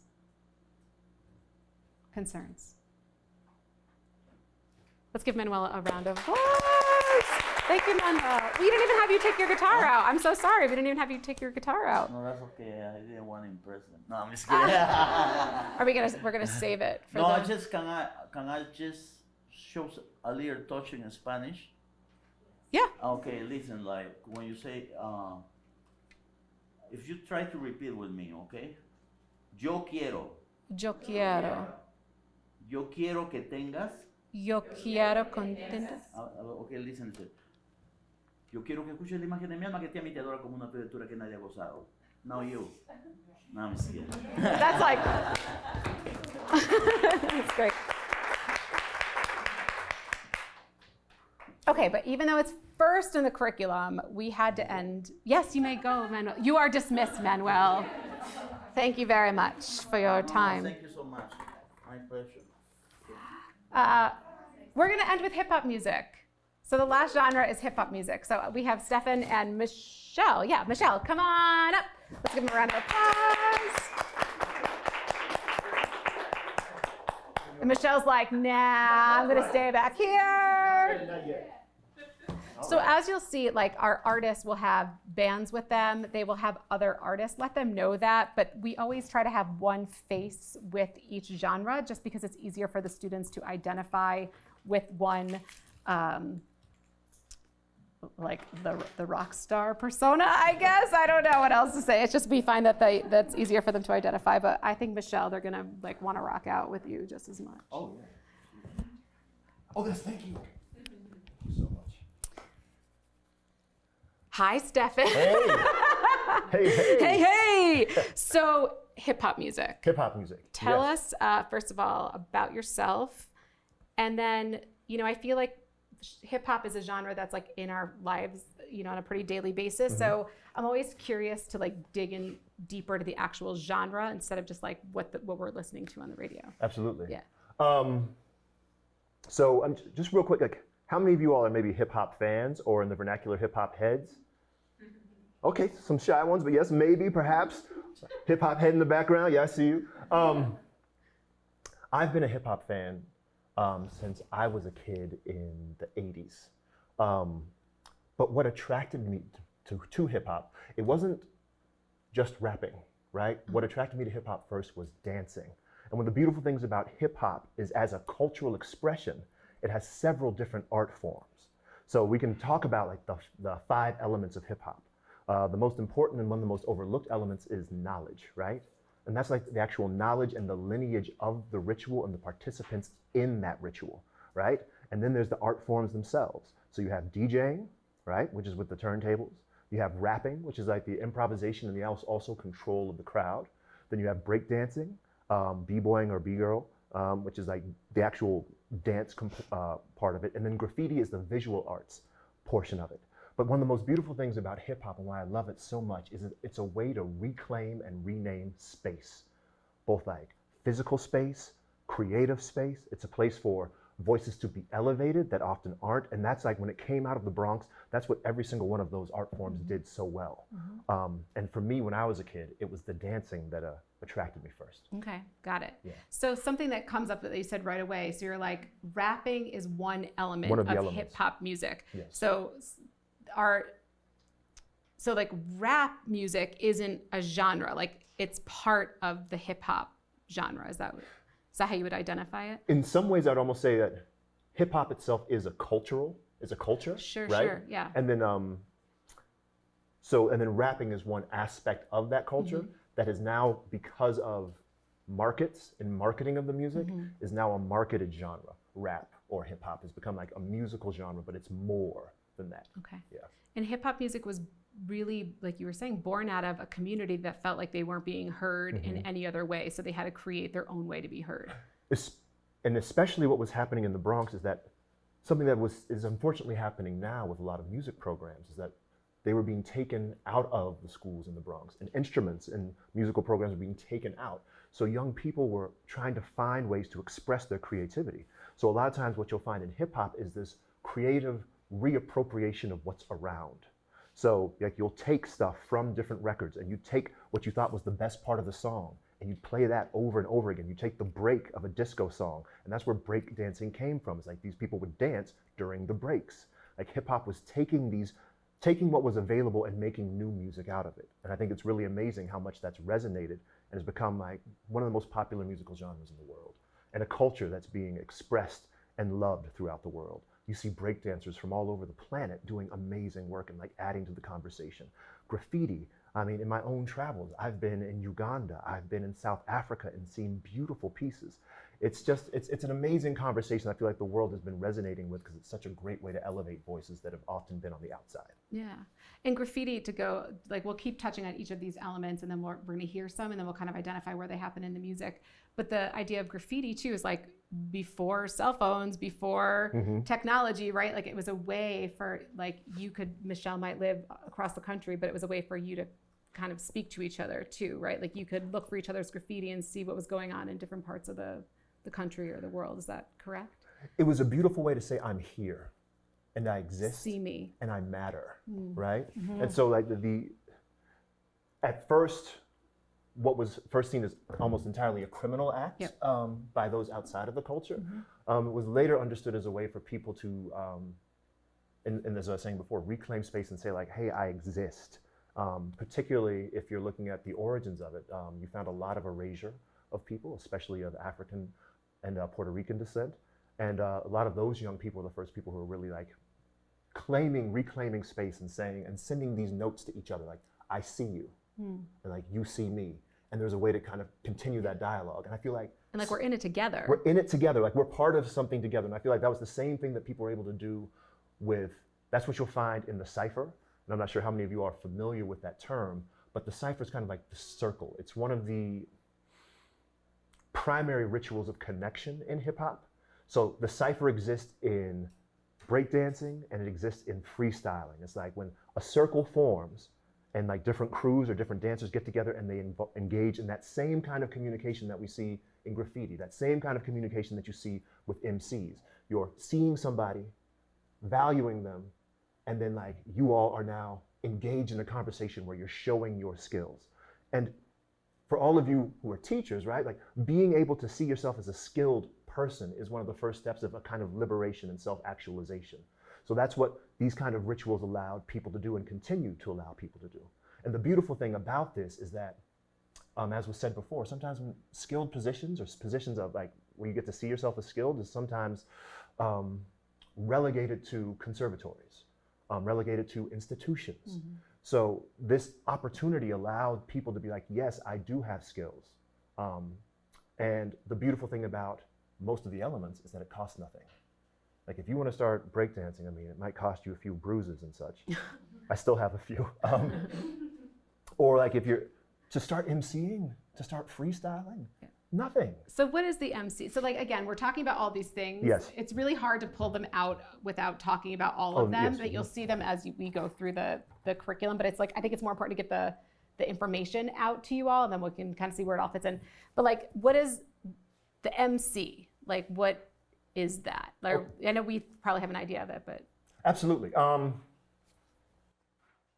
When I say hip, y'all say hop. Hip. Hop. Hip. Hop. When I say hip, y'all say hop. Hip. Hop. Hip. Hop.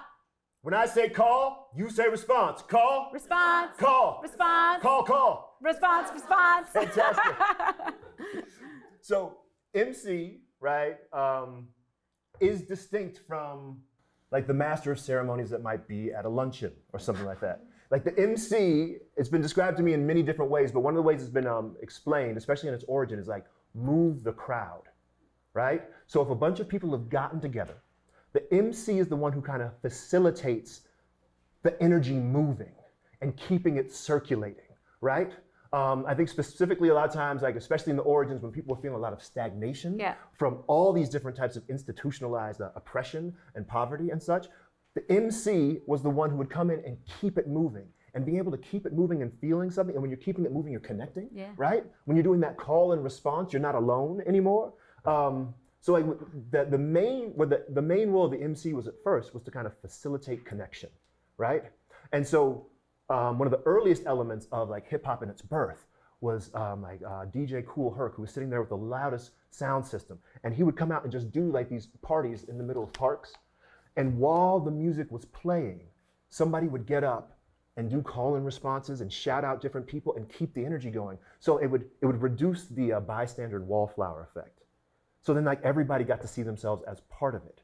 And then as the art kept developing, people started pulling more and more tricks into their MCing. They started rhyming more and like being able to call more people out and like do longer phrases. And then you started having different crews who were kind of competing. So one MC would get up and start saying his thing with the crowd, and then the next MC would get up and who could move the crowd better. And out of that is like where we are now with rappers. Yeah. Like, but it kind of came out of that, and if you want to get really deep into it, like have you all ever heard this? Like, and the church said amen, right?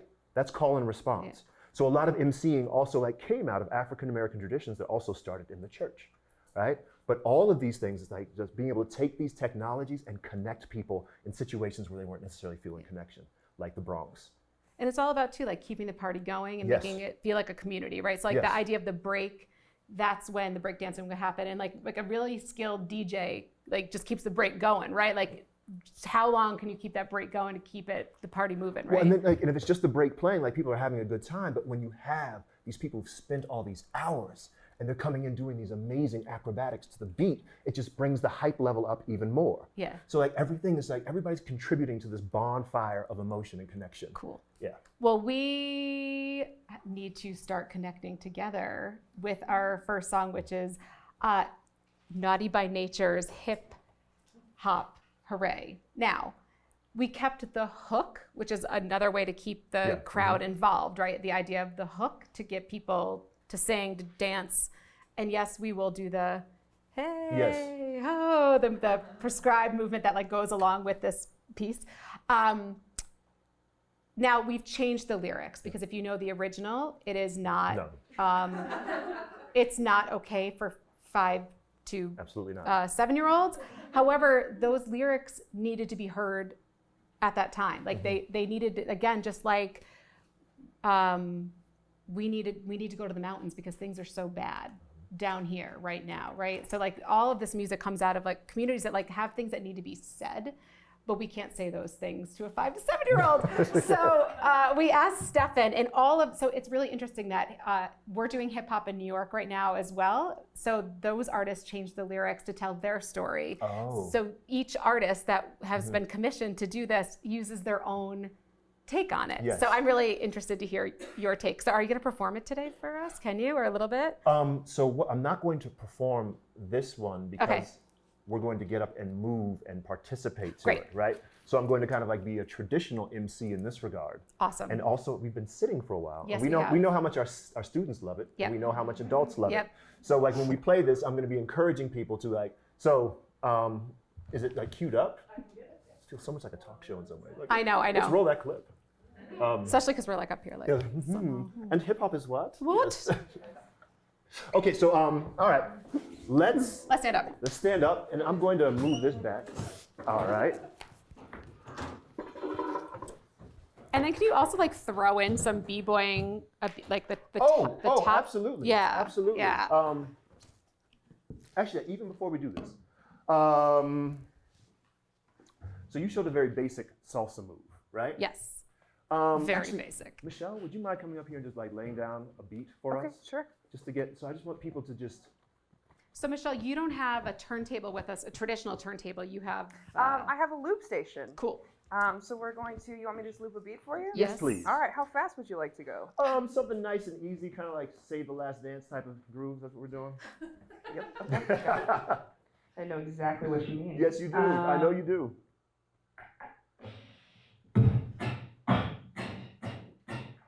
All right. So first, let's just nod our heads a little bit if we're feeling it.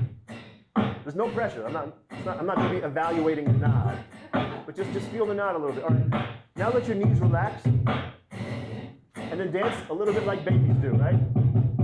Oh, sorry.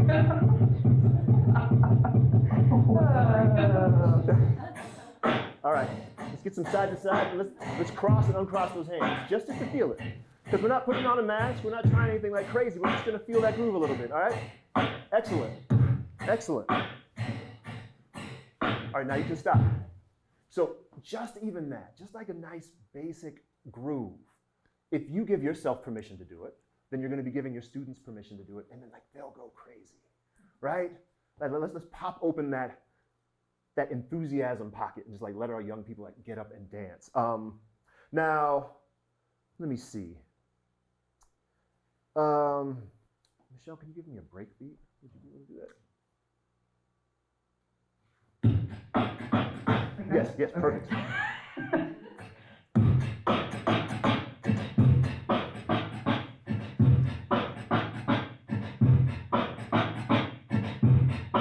Excellent. All right.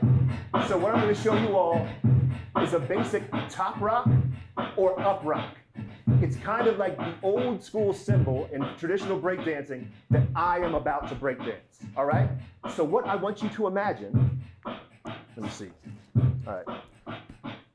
This point will be the point, right in between your legs will be the point of a triangle that goes out this way. All right? And imagine that your legs are kind of like the compass in geometry class. So get on this foot. It's going to be hard for you to all do this, but like, just picture. You can find some space, yeah. And then it's going to go out to the further point, right? And then you're going to rock. This is why it's called a rock. You rock to that foot, then you rock to the other foot, and back. Then you repeat it on the other side. Boom, rock forward, rock back, point.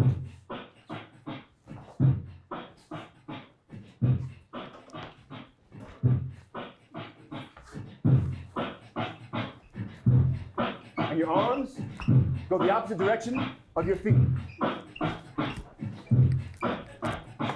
And if I was doing it to speed, I'd be like,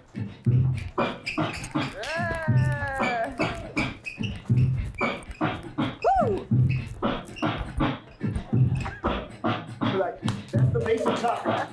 Imagine the triangle and you're rocking forward, back to the original position, forward, back, original position. You're not going to nail it, but I think if your students see you having fun with it, they're going to have fun with it too. Yeah. All right. Thank you so much, Michelle. Thank you all for trying. Now, hip hop hooray. Basic motion. Hands up, right?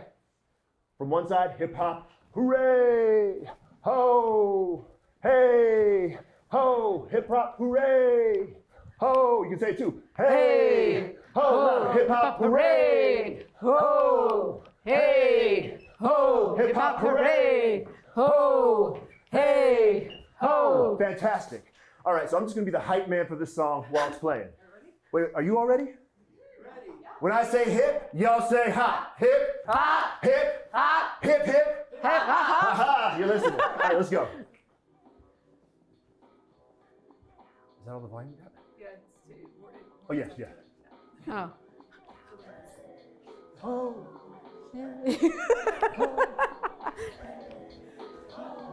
This is like the principal's coming in.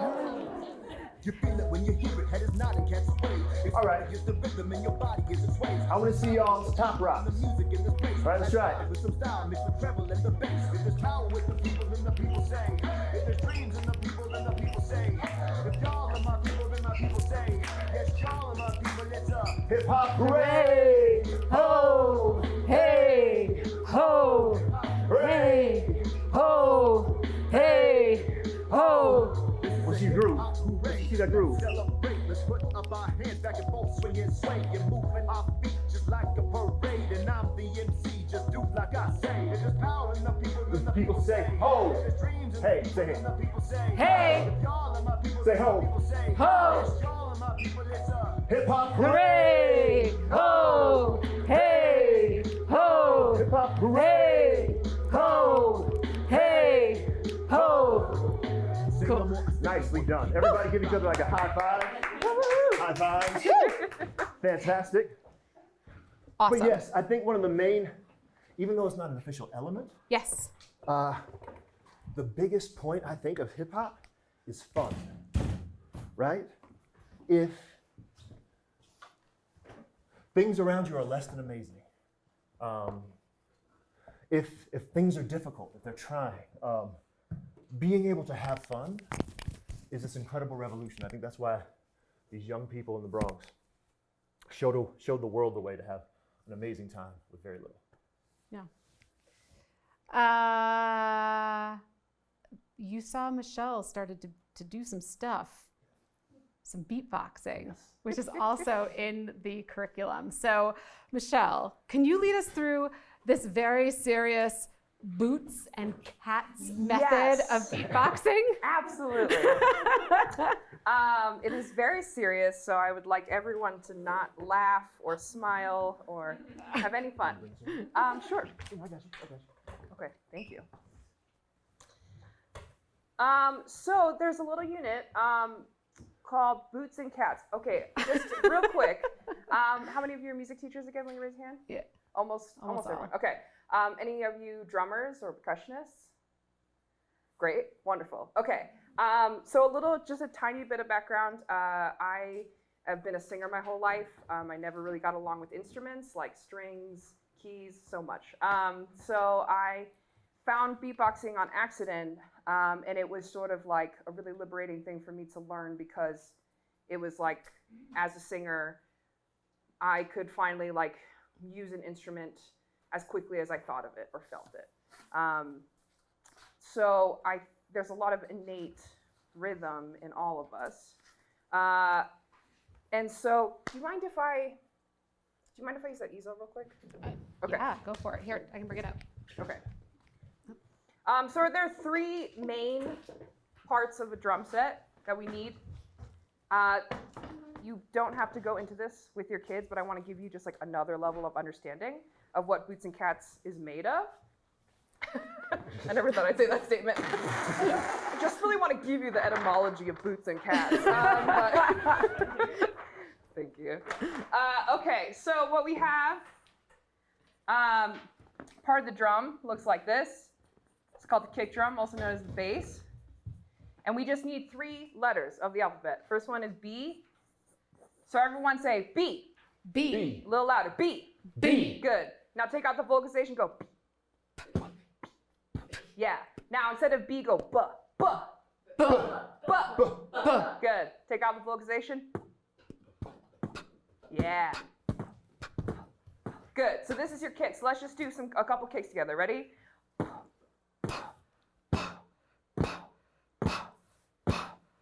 Beautiful, gorgeous, wonderful. All right, next one is hi-hat.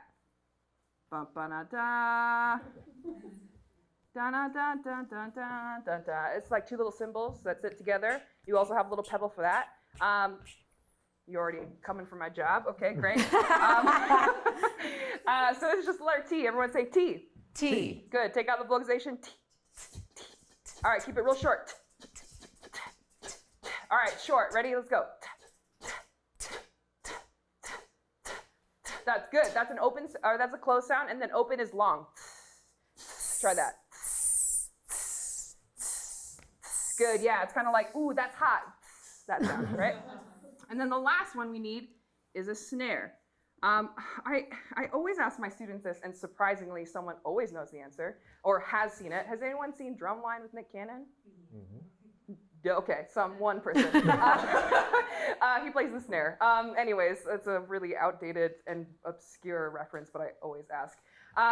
So this is the snare, and this is our k sound. So everyone go k, k, k, k. Good. Take out the vocalization. Good, good, good. So these are the 3 sounds that we need. We're gonna do a basic rock beat, which starts with the letter B, which is what part of the drum? Kick, and then this one, which is what part of the drum? Hi-hat. Hi-hat, and then? Snare. And then one more what? Hi-hat. Perfect. This is all of U2's discography. Okay, so we're gonna try this really slow, and we're gonna do it all together. Are you ready? Breathe when you need to. Please don't pass out. Ready? 1, 2, 3, 4.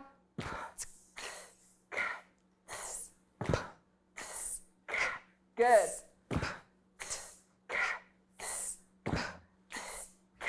Keep going.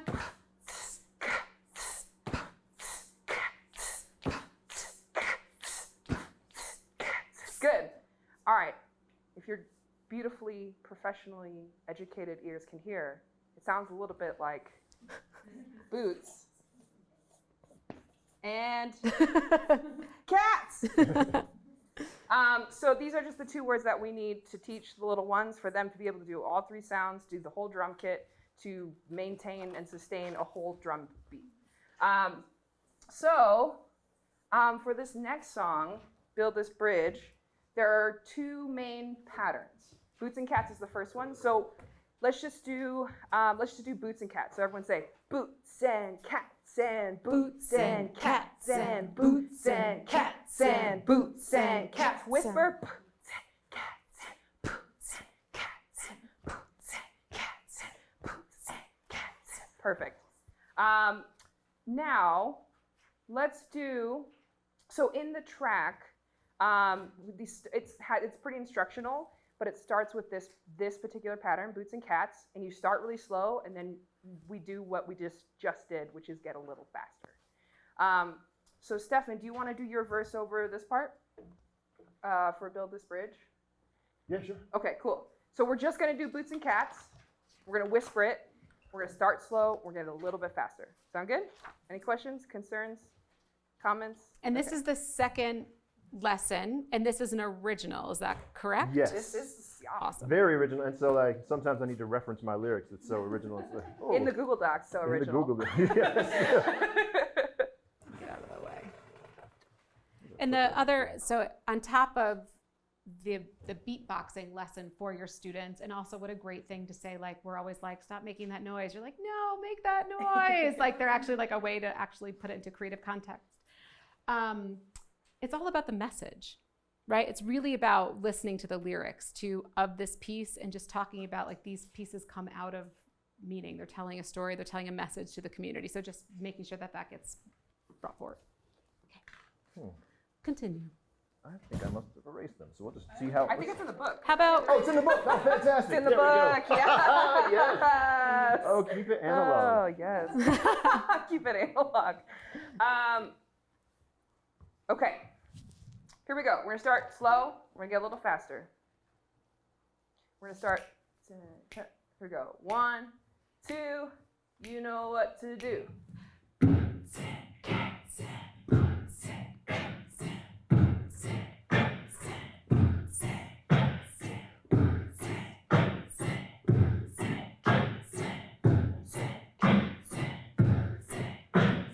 We just made a beat, putting boots on the kitty cat. Ants in your pants, well, get on down and do a dance. Jubilant, you enhance each instant with your magic beat. Bounce and loops and tracks, Michelle, Tyler, and Barat. We're like armadillos, we are more when we roll together. Tighter than some magnets, easy as we go with them. Jumping off the mattress, off the top is a hat trick. We're born to be clever, come on and get your hands up. Yeah!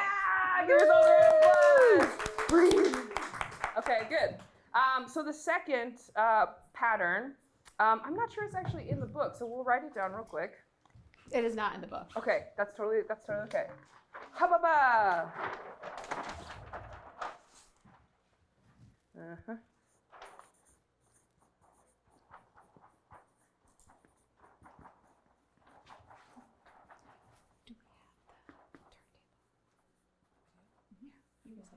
Okay, so this next pattern, there's just these words. Born to be clever. So everyone repeat that. Born to be clever. To be born to be clever. To be born to be clever. To be Born to be clever. To be born to be clever. Good. Now let's whisper it. Ready?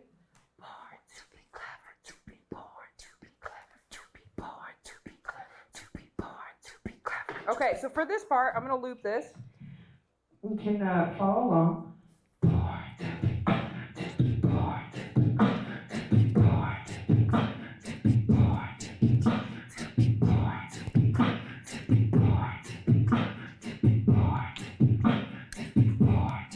Okay, so there's, during this part, you're going to continue to do that. Breathe when you need to. And then there's going to be a little melody that's over it, and the words are in your books. So it goes something like this.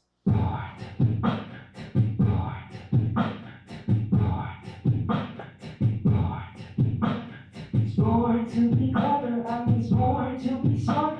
No matter the weather, I will lead with my heart. I was born to be clever, I was born to be smart.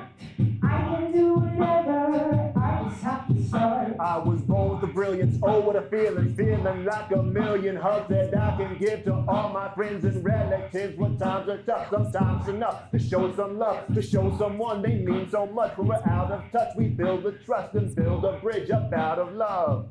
Yeah. Woo! Can you just imagine it, like thousands of kids like singing that, doing that? It's so sweet. And what a sweet message too, right? Like what a sweet message. And so with the, Love it. we're recommending that like when you're listening to the track, teach your students to do the beat first, and then for those who want to like, then teach the song parts. And actually, we'll teach the last song. Sure, yeah. Let's start with,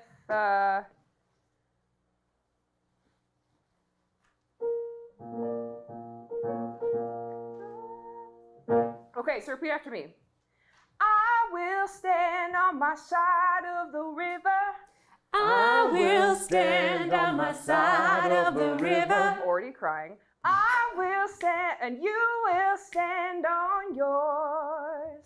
And you will stand on yours. But when we bring our hands together, But when we bring our hands together, we build this bridge out of love.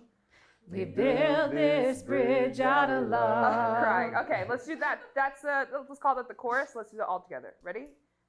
1, 2, 3, 4. I will stand on my side of the river, and you will stand on yours. But when we bring our hands together, we build this bridge out of love. Good. Okay, here's the second part. Oh man. When we move together, we get better. When we move together, we get better. When we choose each other, we soothe our trouble. When we choose each other, we soothe our troubles. In the darkest time, we will find one another. In our darkest times, we will find one another. And build this bridge out of love. And build this bridge out of love. Beautiful. All right, let's do that second part. When we move together, 1, 2, 3. When we move together, we get better. When we choose each other, we soothe our troubles. In the darkest time, we will find one another and build this bridge out of love. Beautiful. Okay, so in this part, what we'll do is we'll do those main 2 patterns, Boots and Cats, Born to be Clever, and we're going to alternate. Stefan, do you want to talk about the meaning of the song a little bit before we do that? Yes. For one, we decided that like songs in our, Michelle's with a band called Milk Blossoms, I'm with a band called Flowbots. And we felt like even though we write a lot of beautiful songs, we didn't feel like we had written a song for children now. So then we sat down and we wrote Build This Bridge Out of Love, because also as adults, we felt like there was so much this side, that side going on. And I think one of the most beautiful things about the arts, about music, is that it creates an opportunity to connect across differences. Not invalidating differences, but also because of the plurality of voices added to something, it makes it more beautiful. So we're just saying, like, let's build a bridge. Like, you can stand on whatever side or whatever issue, whatever community, but like, we do need to communicate and come together. And that act is what art is, and that act is what love is. So that's why we wrote this song. It's pretty great. All right, back to Boots and Cats. All right, let's see here. I feel like we need to stand up for this Yes, moment. yes. Like this would be like our culminating moment. So I feel like we need to like stand up. Okay, yes. So we will go ahead and do these two alternating patterns. Is it just one time through where you cue us kind of which way we're going, Michelle? Let's just keep repeating it. Okay. Let's keep it on loop. Okay. So let's whisper. Cats to be born to be clever. And boots and cats to be born to be clever. Boots and cats to be born to be clever. Boots and cats to be born to be clever. Boots and cats to be born to be clever. Boots and cats to be born to be clever. Boots and cats to be born to be clever. All right, so we're gonna keep doing the beat. And then we'll cue you when you should join in for the song, okay?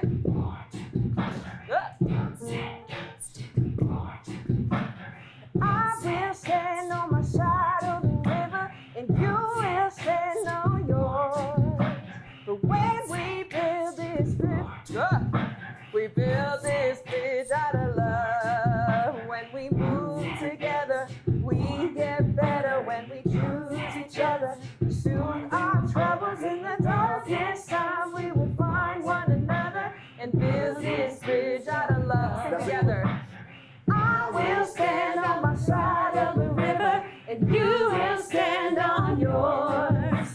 But when we build our hands together, we build this bridge out of love. When we move together, we get better. When we choose each other, we soothe our troubles in the darkest time. We will find one another and build this bridge out of love. Yeah, give yourself a woo! I mean, that's gonna be like the end. So like, it's, I mean, come on.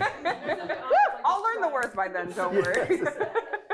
I was just thinking too, as you can sit because we're gonna actually that was like the culminating song, but we have a couple more things to talk about. But it always ends up too, and I think it's just because it proves itself that music it grows out of each other. Like when you think about really like Martha's music is the basis of music, right? Like that, but that idea of the rattle and the vocables and the drums, like that's all that beatboxing is, right? It's really like that same idea and that idea of a community coming together and the circle dances, and then this always ends in a cipher.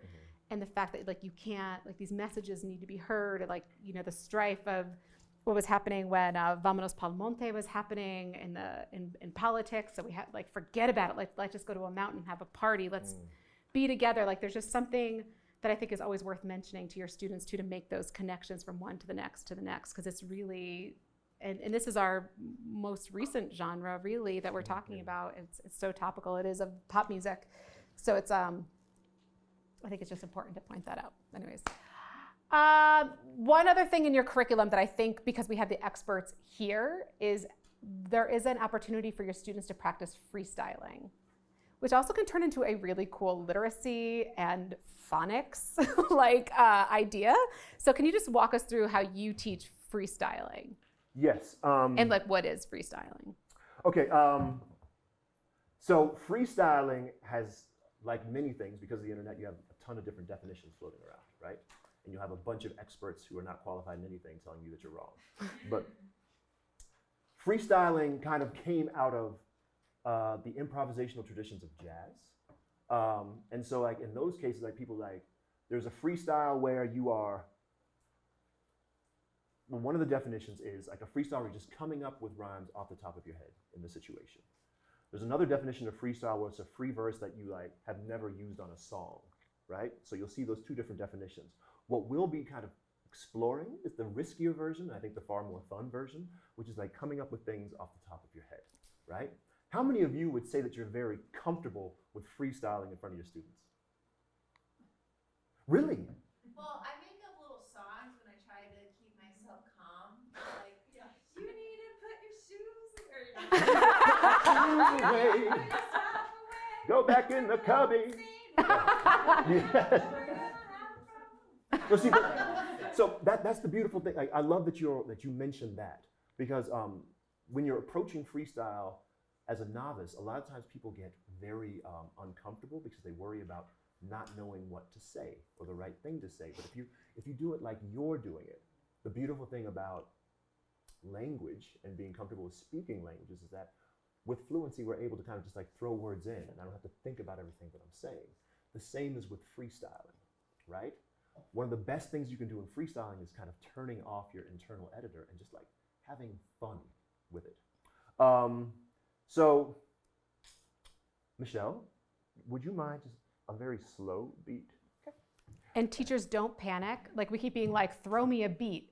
There's a track Yes, where there's a track, there's yes. just a beat. So don't be like, Yeah, you're like, that's great, boots that's great, and yes. cats and no, Bring like the you beat don't. in. Or you might have a student who like is really can lock into a beat, and like you can have your student do it, but like don't panic. You can just put the track on. Okay. A slow beat. A slow beat.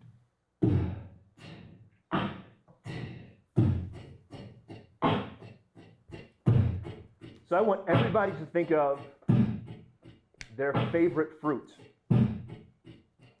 Can you imagine it? Is it in your head? Can I see your hands up if you have it? All right. And what I'm going to start to do is I'm going to point to people, and all you have to do is say the name of the fruit. That's it. Just say the name of the fruit, but try to see if you can do it to the beat. Like pomegranate, right? Avocado.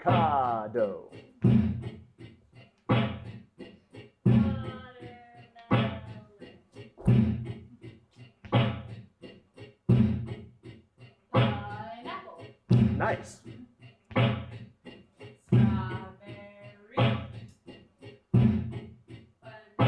Hey. Yes. Hey, hey. Nice. Oh.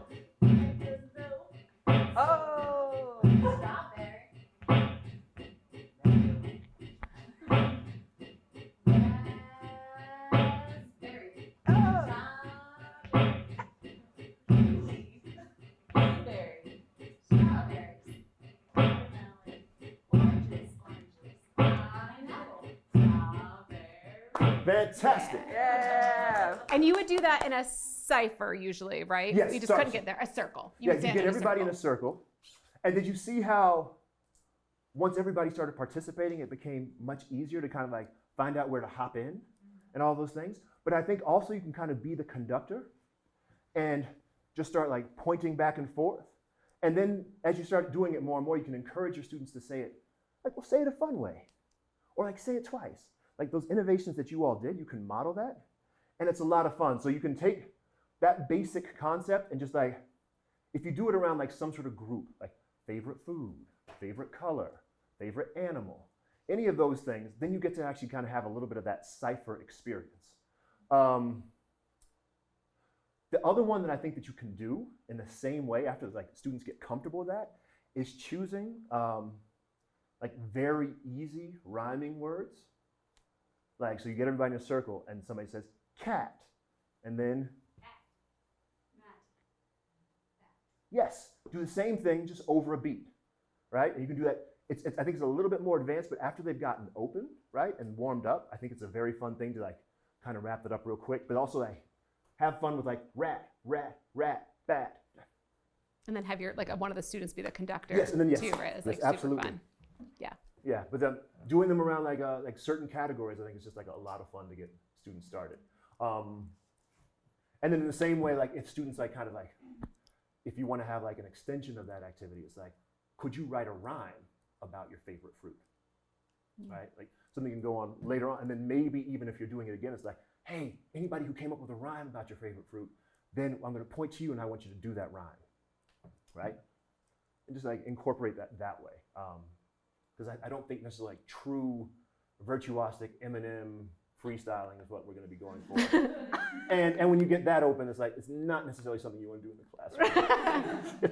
classroom. There's been so many times where like, hey, Mr. Brackett, will you freestyle for us? I'm like, yes, but you're going to have to give me all of the topics, because like half of my training was battle rapping, and that does not show up in the classroom. Like this. So I think this is a good way to kind of keep it improvisational and like where you want it to be. Yeah. Cool. So we didn't go as linear through this unit because you kind of can't, because you need to know all of the elements to get to the full genre, like the knowledge part of hip hop. So you'll see, like as you read through it on your own, you'll see like it's more like, oh, that's where that shows up, that's where that shows up. But you know, we kind of went around, and both of you are such skilled teachers in teaching this. So I just kind of wanted to let you freestyle around sorry it. that we jumped from the No, that was perfect. That's how I think it needs to happen anyways. There's one more thing I'll just add. Sorry. Yeah, please. I was going to open up for questions. As far as beatboxing is like another one of the like kind of hidden elements or arts, or sometimes like when people say the 5 elements, they'll say beatboxing. But one of the reasons why it was also so important is like when people legitimately didn't even have sound equipment, they didn't have instruments. This was a great way to facilitate the cipher. Yeah. And like it's still used today. Yeah. And it's just like, but Michelle can answer all those questions. Do you have questions about what was in the curriculum, what we covered? Yes. Yeah, just curious for the final show, like what for that song Build the Bridge, are we wanting the students to do all of the vocal, like the rap part and the chorus, or are you just doing them doing the chorus and then they're doing like beatboxing under the chorus? What do you want? I would say beatboxing throughout with the option of singing "Build This Bridge," but I don't think the rap part they would need to do. Yeah, I don't think that's as important. But I would also say like if certain students are really taken with it, like go for it. We tried to build the song in such a way that like there's different access points for wherever students might be attracted to it.